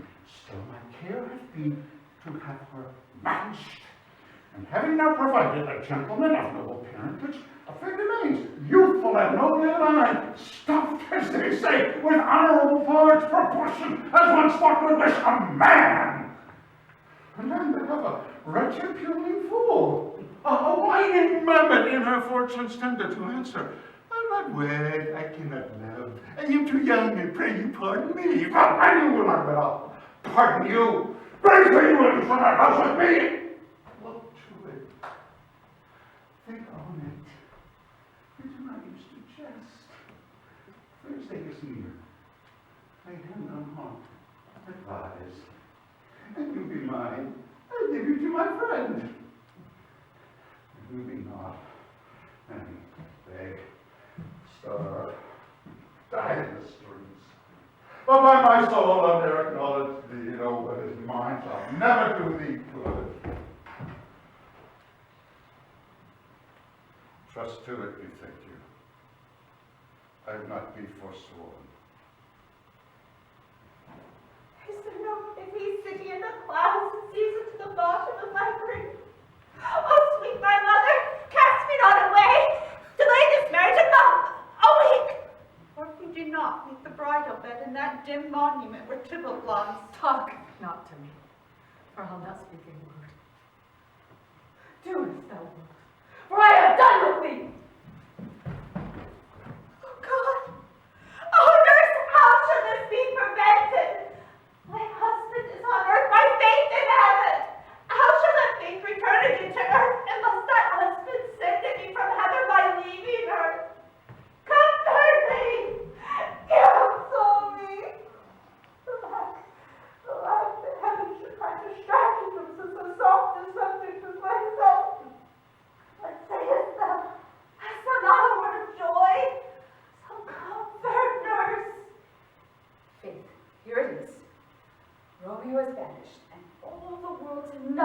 he dare to ne'er come back to challenge you. Or if he do, it means must be by stealth. Then, since the case so stands is now done, I think it best you're married with the county. Oh, he's a lovely gentleman, and Romeo's a dish clout to him. An eagle madam hath not so green, so quick, so fair an eye as Paris hath. Be sure my very heart I think you are happy in this second match, for it excels your first. Or if it did not, your first is dead. What were as good as were, as living here, and you no use of it. Speakest thou from thy heart? And from my soul too, else beshrew them both. Amen. Well, thou hast comforted me marvelous much. Go in and tell my lady I am gone, having displeased my father, to lower itself to make confession and to be absolved. Marry, I will. And this is wisely done. Ancient damnation! Most wicked fiend! The more sin which we thus forswore, or to dispraise my lord with that same tongue which he had praised in beyond comparison many thousand times. Go, counselor, thou and my bosom henceforth shall be twain. I'll to the friar to know his remedy. If all else fail, myself have power to die. On Thursday, sir, the time is very short. My father Capulet will have it so, and I am nothing slow to slack his haste. You say you do not know the lady's mind. Uneven is the course. I like it not. Immoderately, she weeps for Tybalt's death, and therefore have I little talk to love, for Venus smiles not in a house of tears. Now, sir, her father counts it dangerous that she do give her sorrow so much sway, and in his wisdom hastes our marriage to stop the inundation of her tears, which, too much minded by herself alone, may be put from her by society. Now you know the reason of this haste. I would I knew not why it should be slow. Look, sir, here comes the lady toward my cell. Happily met, my lady and my wife. That may be a servant, that may be a wife. That may be, must be, love, on Thursday next. What must be, shall be. That's a certain text. Come you to make confession to this father? To answer that, I should confess to you. Do not deny to him that you love me. I will confess to you that I love him. So shall ye, I am sure, that you love me. I do so, it will be more of Christ being spoken behind your back than to your face. Poor soul. Thy face is much abused with tears. Tears have got small victory by that, for it was bad enough before their spite. And Ross did more than tears with that report. It is no slander, sir, which is a truth. And what I spake it to my face. Thy face is mine, and thou hast slandered it. I mean, so, for it is not mine own. Are you at leisure, Holy Father, now? Or shall I come to you at evening mass? My leisure serves me, pensive daughter, now. My lord, we must entreat this time alone. God shield us should bestow devotion. Juliet, on Thursday early will I ask you. Till then, adieu. And keep this holy kiss.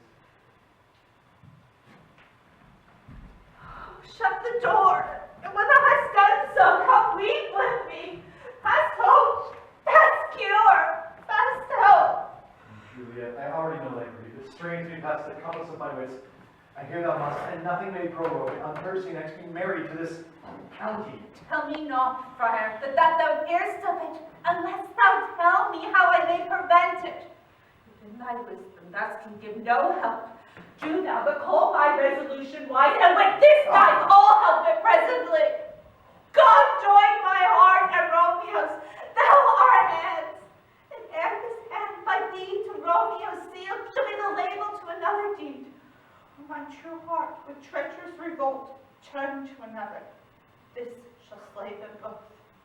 Therefore, out of thy long experience time, give me some present counsel, or behold, twixt my extremes enemy, this bloody knight shall play the umpire, arbitrating that the circummission of flowing years, and art could you no issue of true honor bring. Be not so long to speak, I want to die, but thou speakst, speak not of remedy. Oh, daughter, I do spy a kind of hope, which craves as desperate an execution as that is desperate which we would prevent. If, rather to marry Count Paris, thou hast the strength of will to slay thyself, then it is likely thou wilt undertake a thing like death to chide away this shame that copes with death himself to escape from it. And if thou darest, I'll give thee remedy. Oh, bid me leap rather than marry Paris from all the battlements of any tower. Oh, walking feverish fiendish ways. Bid me look where serpents are, chain me with roaring bears, or hide me nightly in a charnel house, covered quite with dead men's rattling thumbs, with whisky shanks and yellow chapless skulls. Or bid me go into a new-made grave, and hide me with a dead man in his shroud. Things to have heard them told and made me tremble, and I will do it without fear or doubt, to live an unstained wife to my sweet love. Hold it. Go home. Be merry. Give consent to marry Paris. Wednesday is tomorrow. Tomorrow night look that thou lie alone. Let not the nurse lie with thee in thy chamber. Take thou this vial. Being then in bed, and this distilling liquor drink thou on, when presently through all thy veins shall run a cold and drowsy hunger. For no pulse shall keep its native waters, but surcease. A warmth of breath shall testify thou livest. The roses in thy lips and cheeks shall fade to wine ashes. Thy eyes when those fall like death, that shuts up the day of life. Each part, deprived of supple government, shall stiff and stark and cold appear like death. And in this borrowed likeness of shrunk death, thou shalt continue 42 hours, and then awake as from a pleasant sleep. Now, the bridegroom in the morning comes to rouse thee from thy bed, there art thou dead. And as the manner of our country is, in thy best robes, uncovered on the bier, thou shalt be borne to the same ancient vault where all the kiddards of the Capulets lie. In the meantime, against thou shalt awake, shall Romeo by my letters know our drift. And hither shall he come, and he and I will watch thy waking, and that very night shall Romeo bear thee hence to Mantua, and this shall free thee from this present shame. If no inconstantorio, whom a sphere abate thy valor and active. Give me, give me, tell me not of fear. Hold it. Get you gone. Be strong and prosperous in this resolve. I'll send a friar with speed to Mantua with my letters to thy lord. Oh, give me strength, and strength shall help afford. Farewell, dear father. Aye, these attires are best, but gentle nurse, I pray you leave me to myself tonight, for I have need of many orisons to move the heavens to smile upon my state, which well thou knowest is cross and full of sin. What, are you busy, ho? Need you my help? No, madam, we have cultures necessary since we remove for our state tomorrow. So please you, let me now be left alone, and let the nurse this night sit up with you, for I'm sure you have your hands full all in this so sudden business. Good night. Get thee to bed and rest, for thou hast need. Farewell. God knows we shall meet again. I have a faint cold fear thrills through my veins, and almost freezes up the heat of life. Oh, call them back again to comfort me. Nurse! What should she do here? In this little scene I needs must act alone. Come, ahead. But this mixture do not work at all. Shall I be married then tomorrow morning? No. This shall forbid. Lie thou there. What if it be a poison which the friar suddenly hath ministered to have me dead, lest in this marriage he should be dishonored because he married me before to Romeo? Here it is. And yet he thinks it should not, for he has still been tried a holy man. How if I am laid into the tomb, I wake before the time that Romeo come to redeem me? There's a fearful point. Shall I not then be stifled in the vault, to whose foul mouth no halcyon air breathes in, and there die strangled ere my Romeo comes? Or if I lived, is it not very like the horrible conceit of death and night, together with the terror of the place? It's in the vault, an ancient receptacle. For this many hundred years, the bones of all my buried ancestors are packed. The bloody Tybalt, yet but green and lies festering in his shroud. But as they say, at some hours in the night, spirits resort. Alack! Alack! Is it not like that I so early waken? What with loathsome smells and shrieks like mandrakes torn out of the earth, that living mortals hearing and run mad?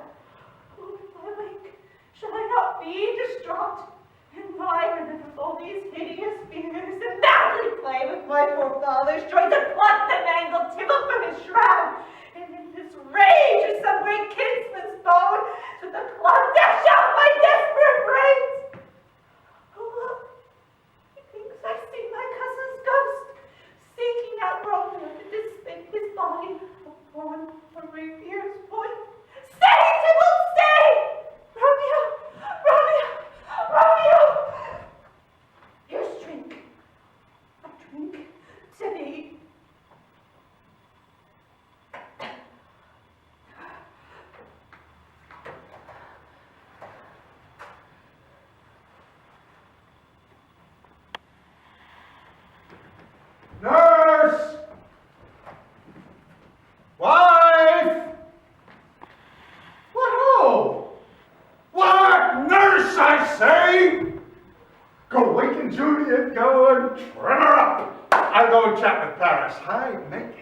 Make haste, the bridegroom has come already. Make haste, I say!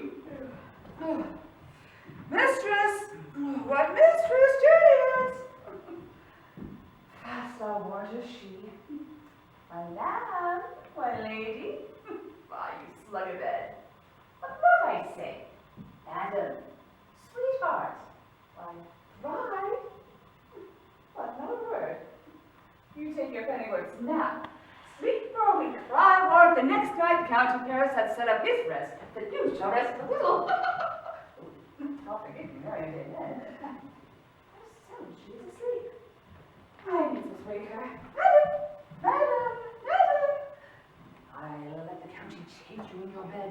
He'll fright your behavior. Will it not be? What? Just your clothes down again. I must wake you. Lady! Alas. Help! My lady's dead! Oh, where did it ever I was born? Samantha, my lord! My lady! What noise is here? Oh, lamentable day! What is the matter? Oh, look! Oh, happy day! Oh, me, my child! My only one! Oh, revive! Look up, or I will die with thee! Oh, help! Call help! For shame, bring Juliet forth, her lord is come. Oh, life for me, she's dead. She's dead. Let me see her. Out. Alas, she's cold. Her blood is settled and her joints are stiff. Life and these lips have long been separated. Death lies on her like an untimely frost upon the sweetest flower of all the field. Come, is the bride ready to go to church? Ready to go, but never to return. Oh, son, the night before thy wedding day hath death lain with thy wife. There she lies, flower as she was, deflowered by him. Death is my son-in-law. Death is my heir. My daughter he has wedded. I will die and leave him all life, living, all his death. Have I thought long to see this morning's face, and doth it give me such a sight as this? Beguiled, divorced, wronged, spited, slain. Most lamentable day. Most woeful day. My soul and not my child. Most detestable death. By thee beguiled, by cruel cruelty, by the for shame. Confusion's cure lives not in these confusions. Heaven and yourself had part in this fair maid. Now heaven hath all, and all the better is it for the maid. Your part in her you could not keep from death, but heaven keeps his part in eternal life. The most you sought was her promotion, for 'twas your heaven she should be advanced. And weep you now, seeing she is advanced above the clouds, as high as heaven itself. Dry up your tears, and stick your rosemary on this fair corpse, and as the custom is, all in her best array, bear her to the church. For though fond nature bids us all lament, yet nature's tears are reason's merriment. All things that we ordain in festival turn from their office to black funeral. Our instruments to melancholy bells, our wedding cheer to a sad burial feast. Our solemn hymns to sullen dirges change. Our bridal flowers serve for a buried corpse, and all things change them to the contrary. Sir, go you in, and madam, go with them. Go, Sir Paris. Everyone prepare to follow this fair corpse unto her to grave. The heavens do lower upon you for some ill. Move them no more by crossing their high will.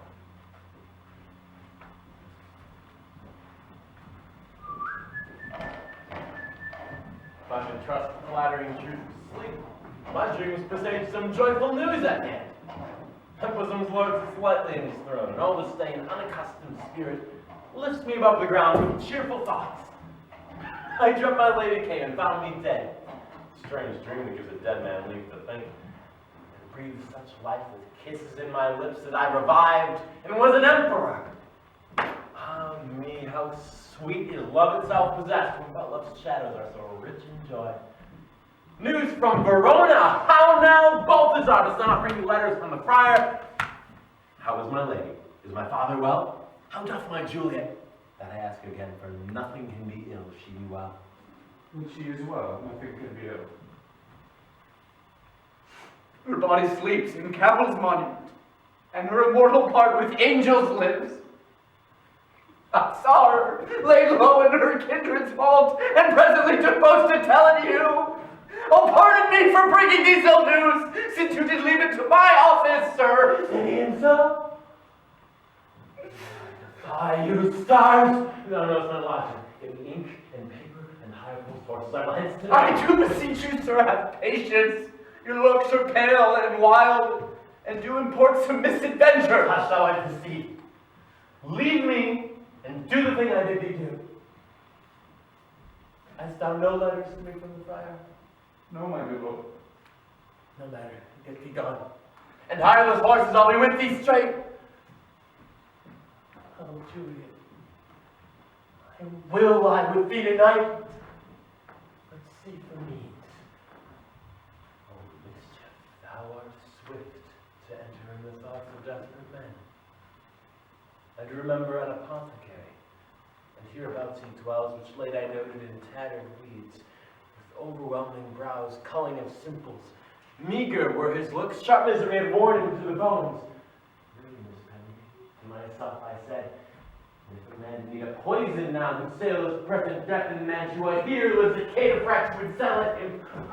This same thought did but forerun my need, and this same need man must sell at me. I remember this should be the place. Holiday, the beggar's shop is shut. What ho! Apothecary! Who calls so loud? Hither, men. I see that thou art poor. There is 40 ducats. Let me have a dram of poison. Such soon speeding years will disperse itself through all the veins, that the life will retaken and fall dead, and that the trunk will be discharged to breath as violently as hasty powder fired with hurry from the fatal cannon's wound. Such mortal drugs I have, but Mantua's law is death to any he that utters them. Art thou so bare and full of wretchedness and fears to die? Famine is in thy cheeks, need and depression starving thine eyes, contempt and beggary hangs upon thy back. The world is not thy friend, nor the world's law. The world affords no law to make thee rich. Then be not poor, break it and take this. My poverty, not my will, consents. I say thy poverty, not thy will. Put this in any liquid thing you will and drink it off. And if you had the strength of 20 men, it would dispatch you straight. There is cycle, which poisons men's souls. Where murder in this loathsome world beneath poor compounds of domination on itself. I sell thee poison. Thou hast sold me none. Farewell. Buy food and get thyself in flesh. Come, cordial, and not poison. Go with me to Juliet's grave, for there must I use thee. Holy Franciscan friar, who? This name should be the voice of Sister Joan. Welcome from Mantua. What says Romeo? Or if his mind be writ, give me his letter. Well, going to find a barefoot brother out, one of your order to associate me, here in the city, visiting the sick and finding in the searchers of this town, suspecting that we both were in the house where the infectious pestilence did reign, sealed up the doors and would not let us forth, so that I speak to Mantua there was stayed. Bear my letter then to Romeo. I could not send it. Here it is back again, nor get a messenger to thee, so fearful were they of infection. Unhappy fortune, by my brotherhood, this letter was not nice, but full of charge and dear import, and then the neglecting it made you much danger. Sister Joan, go hence and get me an iron crow and bring it straight unto my cell. Brother, I'll go and bring it thee. Now must I to the monument alone. Within these 3 hours will fair Juliet wake. She will be sure me much that Romeo hath had no notice of these accidents. I will write again to Mantua and keep her in my cell till Romeo come. Oh, poor living corpse, close in a dead man's tomb. Give me that torch, boy. Hence and stand aloof. Yet put it out, for I would not be seen. Under yon yew trees lay thee all alone, holding thy ear close to the hollow ground, so shall no foot upon the churchyard tread, being loose, unfirm with digging up of graves, but thou should hear it. Whistle then to me a signal that thou hearest something approach. Give me those flowers. Do as I bid thee. Go. I am almost afraid to stand alone here in the churchyard. Yet I will adventure. Sweet flower, with flowers thy bridal bed I strew. O woe, thy canopy is dust and stones, which with sweet water nightly I will do. Or wanting that with tears distilled by moans, the obsequies that I for thee will keep, nightly shall be to strew thy grave, and weep. The boy gives signal something doth approach. What cursed foot wanders this way tonight to cross my obsequies and true love's right? What? With a torch? Muffle me night a while. Hold! Take this letter. Early in the morning see thou deliver it to my lord and father. Give me the light. Upon my life I charge thee. Whate'er thou hearest or seest, stand all aloof, and do not interrupt me in thy course. Why I descend into this bed of death is partly to behold my lady's face, but chiefly to take thence from her dead finger a precious ring, a ring that I must use in dear employment. Therefore hence, be gone. But if thou jealous should return to pride, what I farther shall intend to do, by heaven I will tear thee joint by joint, and strew this hungry churchyard with thy limbs. The time and my intents are savage wild, more fierce and more exorable far than empty tigers of the roaring sea. I will be gone, sir, and not trouble you. So shalt thou show me friendship. Think of that. Live and be prosperous. Farewell, good fellow.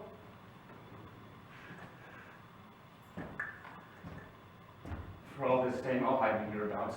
His looks I fear, and intents I doubt. Thou detestable maw, thou womb of death, gorged with the dearest morsel of the earth. Thus I enforce thy rotten jaws to open, and in this bite I'll cram thee with more food. This is that banished, haughty Montague that murdered my love's cousin, with which grief it is supposed the fair creature died, and here is come to do some villainous shame to the dead bodies. I will apprehend him. Stop thy unhallowed toil, vile Montague! Can vengeance be pursued further than death? Condemned villain, I do apprehend thee. Obey, and go with me, for thou must die. Indeed I must, and therefore came I hither. Gentle youth, tempt not a desperate man. Fly hence and leave me. Think upon these gone. Let them affright thee. Beseech the youth. Put not another sin upon my head by urging me to fury. Oh, be gone. By heaven, I love thee better than myself. I come hither armed against myself. Stay not, be gone, live, and hereafter say, a madman's mercy bid thee run away. I do defy thy conjuration and apprehend thee for a felon here. Wilt thou defy me?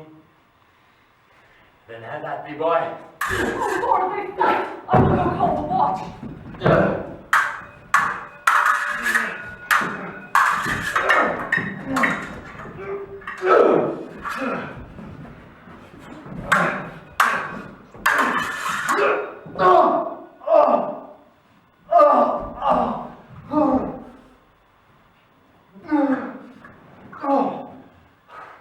I am slain. If thou art merciful, open the tomb and lay me with Juliet. In faith I will. Let me peruse this face. Mercutio's kinsman, noble County Paris. What said my man when my tossed and sold and not attend him as we rode? I think he said that Paris should have married Juliet. Said he not so? Or did I dream it so? Or am I mad hearing him talk of Juliet to think it was so? Oh, give me thy hand when writ with me in sour misfortune's book. I'll bury thee in a triumphant grave.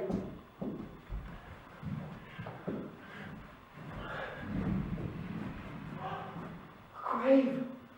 Oh no. A lantern, slaughtered youth. For here lies Juliet, and her beauty makes this vault of feasting presence, full of life. Death, lie thou there, by a dead man interred. How often men are at the point of death have they been married, which their keepers call a lightning before death. Oh, how may I call this a lightning? Oh, my love, my wife, death better suck the home of thy breath, that had no power yet upon thy beauty. Thou art not conquered. Beauty's ensign yet is crimson in thy lips and in thy cheeks, and death's pale flag is not advanced there. Kibble. Liest thou there in thy bloody sheet? Oh, what more favor can I do to thee than with that hand that cut thy youth in twain? To sunder his that was thine enemy. Forgive me, cousin. Oh, my Juliet! Why art thou yet so fair? Shall I believe that unsubstantial death is amorous, and that the lean abhorred monster keeps thee here in dark to be his pardon? When his palace of dim night depart again, here will I remain, with worms that are thy chambermaids. Oh, here will I set up my everlasting rest, and shake the yoke of inauspicious stars from this world-weary flesh. Eyes, look your last. Arm, take your last embrace, and lips, oh you doors of breath, seal with a righteous kiss, a dateless bargain to engrossing death. Come, bitter conduct, come, unsavory guide. Thou desperate pilot, now at once run on the dashing rocks, thy seasick, weary bark. Here's to my love.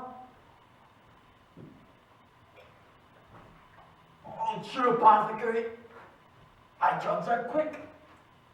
Thus, with a kiss, I die.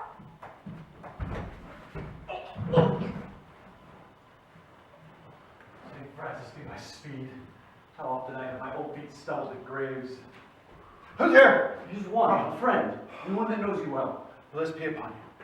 Tell me, good my friend, which torch is yon that vainly lends its light to grubs and eyeless skulls? As I discern, it burneth in the Capel's monument. It doth so, holy sir. And there's my master, one that you love. Who is it? Romeo. How long hath he been there? Full half an hour. Go with me to the vault. I dare not, sir. My master knows not, but I am gone hence, and fearfully did menace me with death if I would stay to look on his intents. Stay then, I'll go alone. Fear comes upon me. Much I fear some ill and thrifty thing. As I did sleep under this yew tree here, I dreamt my master and another fought, and that my master slew him. Romeo! What blood is this which stains the stony entrance of the sepulchre? What mean these masterless and gory swords laid discolored by this place of peace? Romeo! Oh, pale!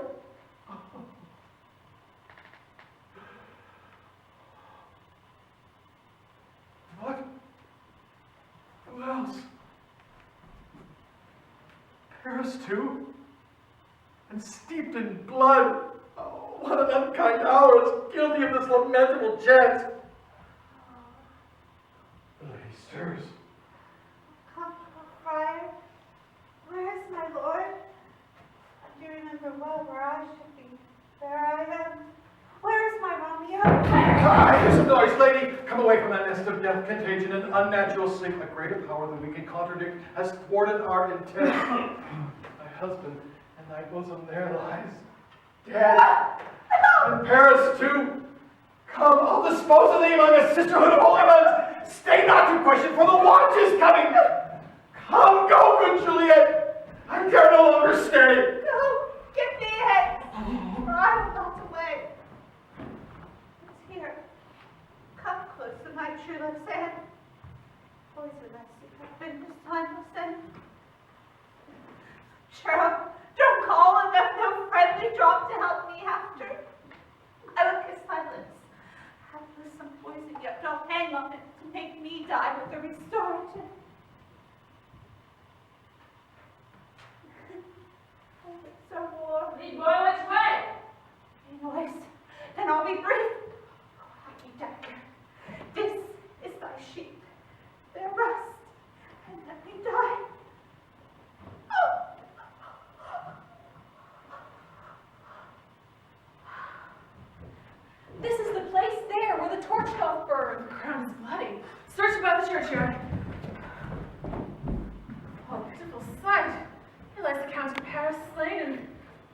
Juliet and Juliet were dead?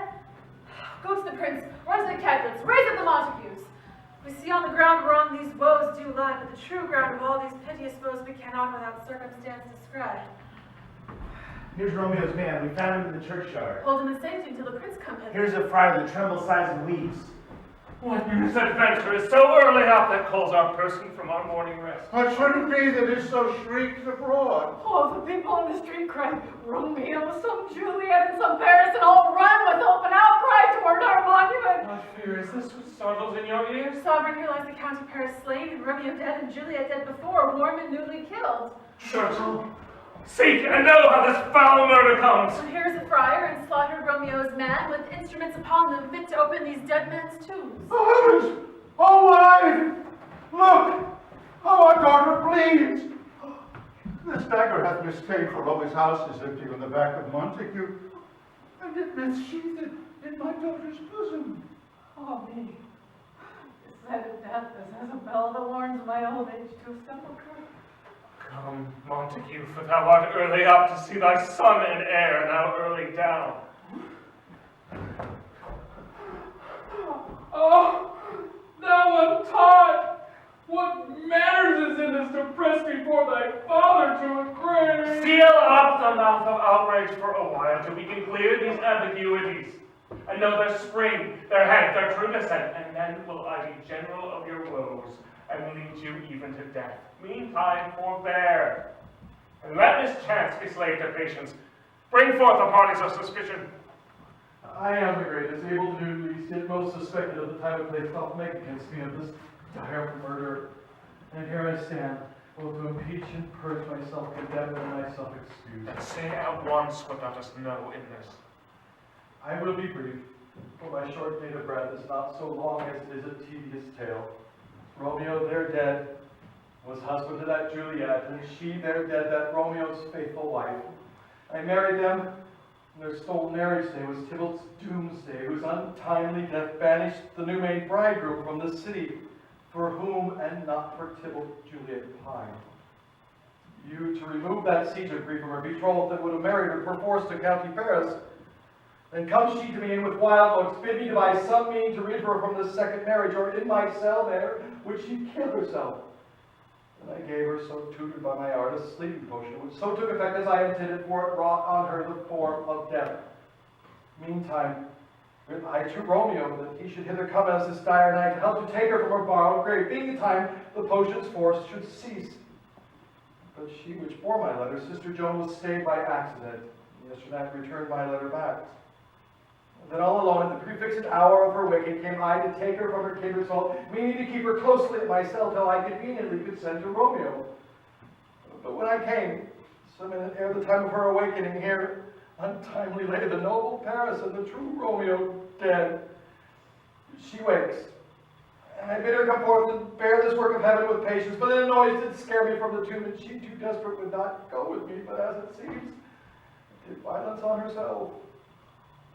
All this I know, and to the marriage her nurse is privy. And if aught in this miscarry by my fault, let my own life be sacrificed some hour before its time unto the rigor of severest law. We still have known thee for a holy man. Where's Romeo's man? What can he say to this?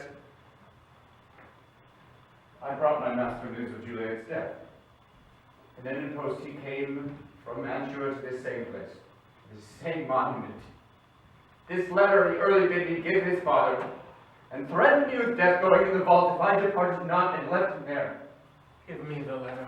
I will look on it. Where is the county page that raised the watch? Sir, what made your master in this place? He came with flowers to strew his lady's grave, and bid me stand aloof, and so I did. Anon comes one with light to open the tomb, and by my master drew on him, and then I ran away to call the watch. This letter doth make good the friar's words, their course of love, the tidings of her death. And here he writes that he did buy a poison of a poor apothecary, and therewithal came to this vault to die and lie with Juliet. Where be these enemies? Capulet, Montague, see what a scourge is laid upon your hate, that heaven finds means to kill your joys with love. and I, for winking at your discords too, have lost a brace of kinsmen. All are punished. Oh, Brother Montague, give me thy hand. This is my daughter's jointure, for no more can I demand. But I can give thee more, for I shall raise her statue in pure gold, that while Verona by that name is known, there shall no figure at such rate be said as that of true and faithful Juliet. As rich shall Romeo's by his ladies lie, for sacrifices of our enmity. A blooming peace this morning what it brings. The sun for sorrow will not show his head. Go hence, to have more talk of these sad things. Some shall be pardoned and some punished. And never was a story of more woe than this of Juliet and her Romeo.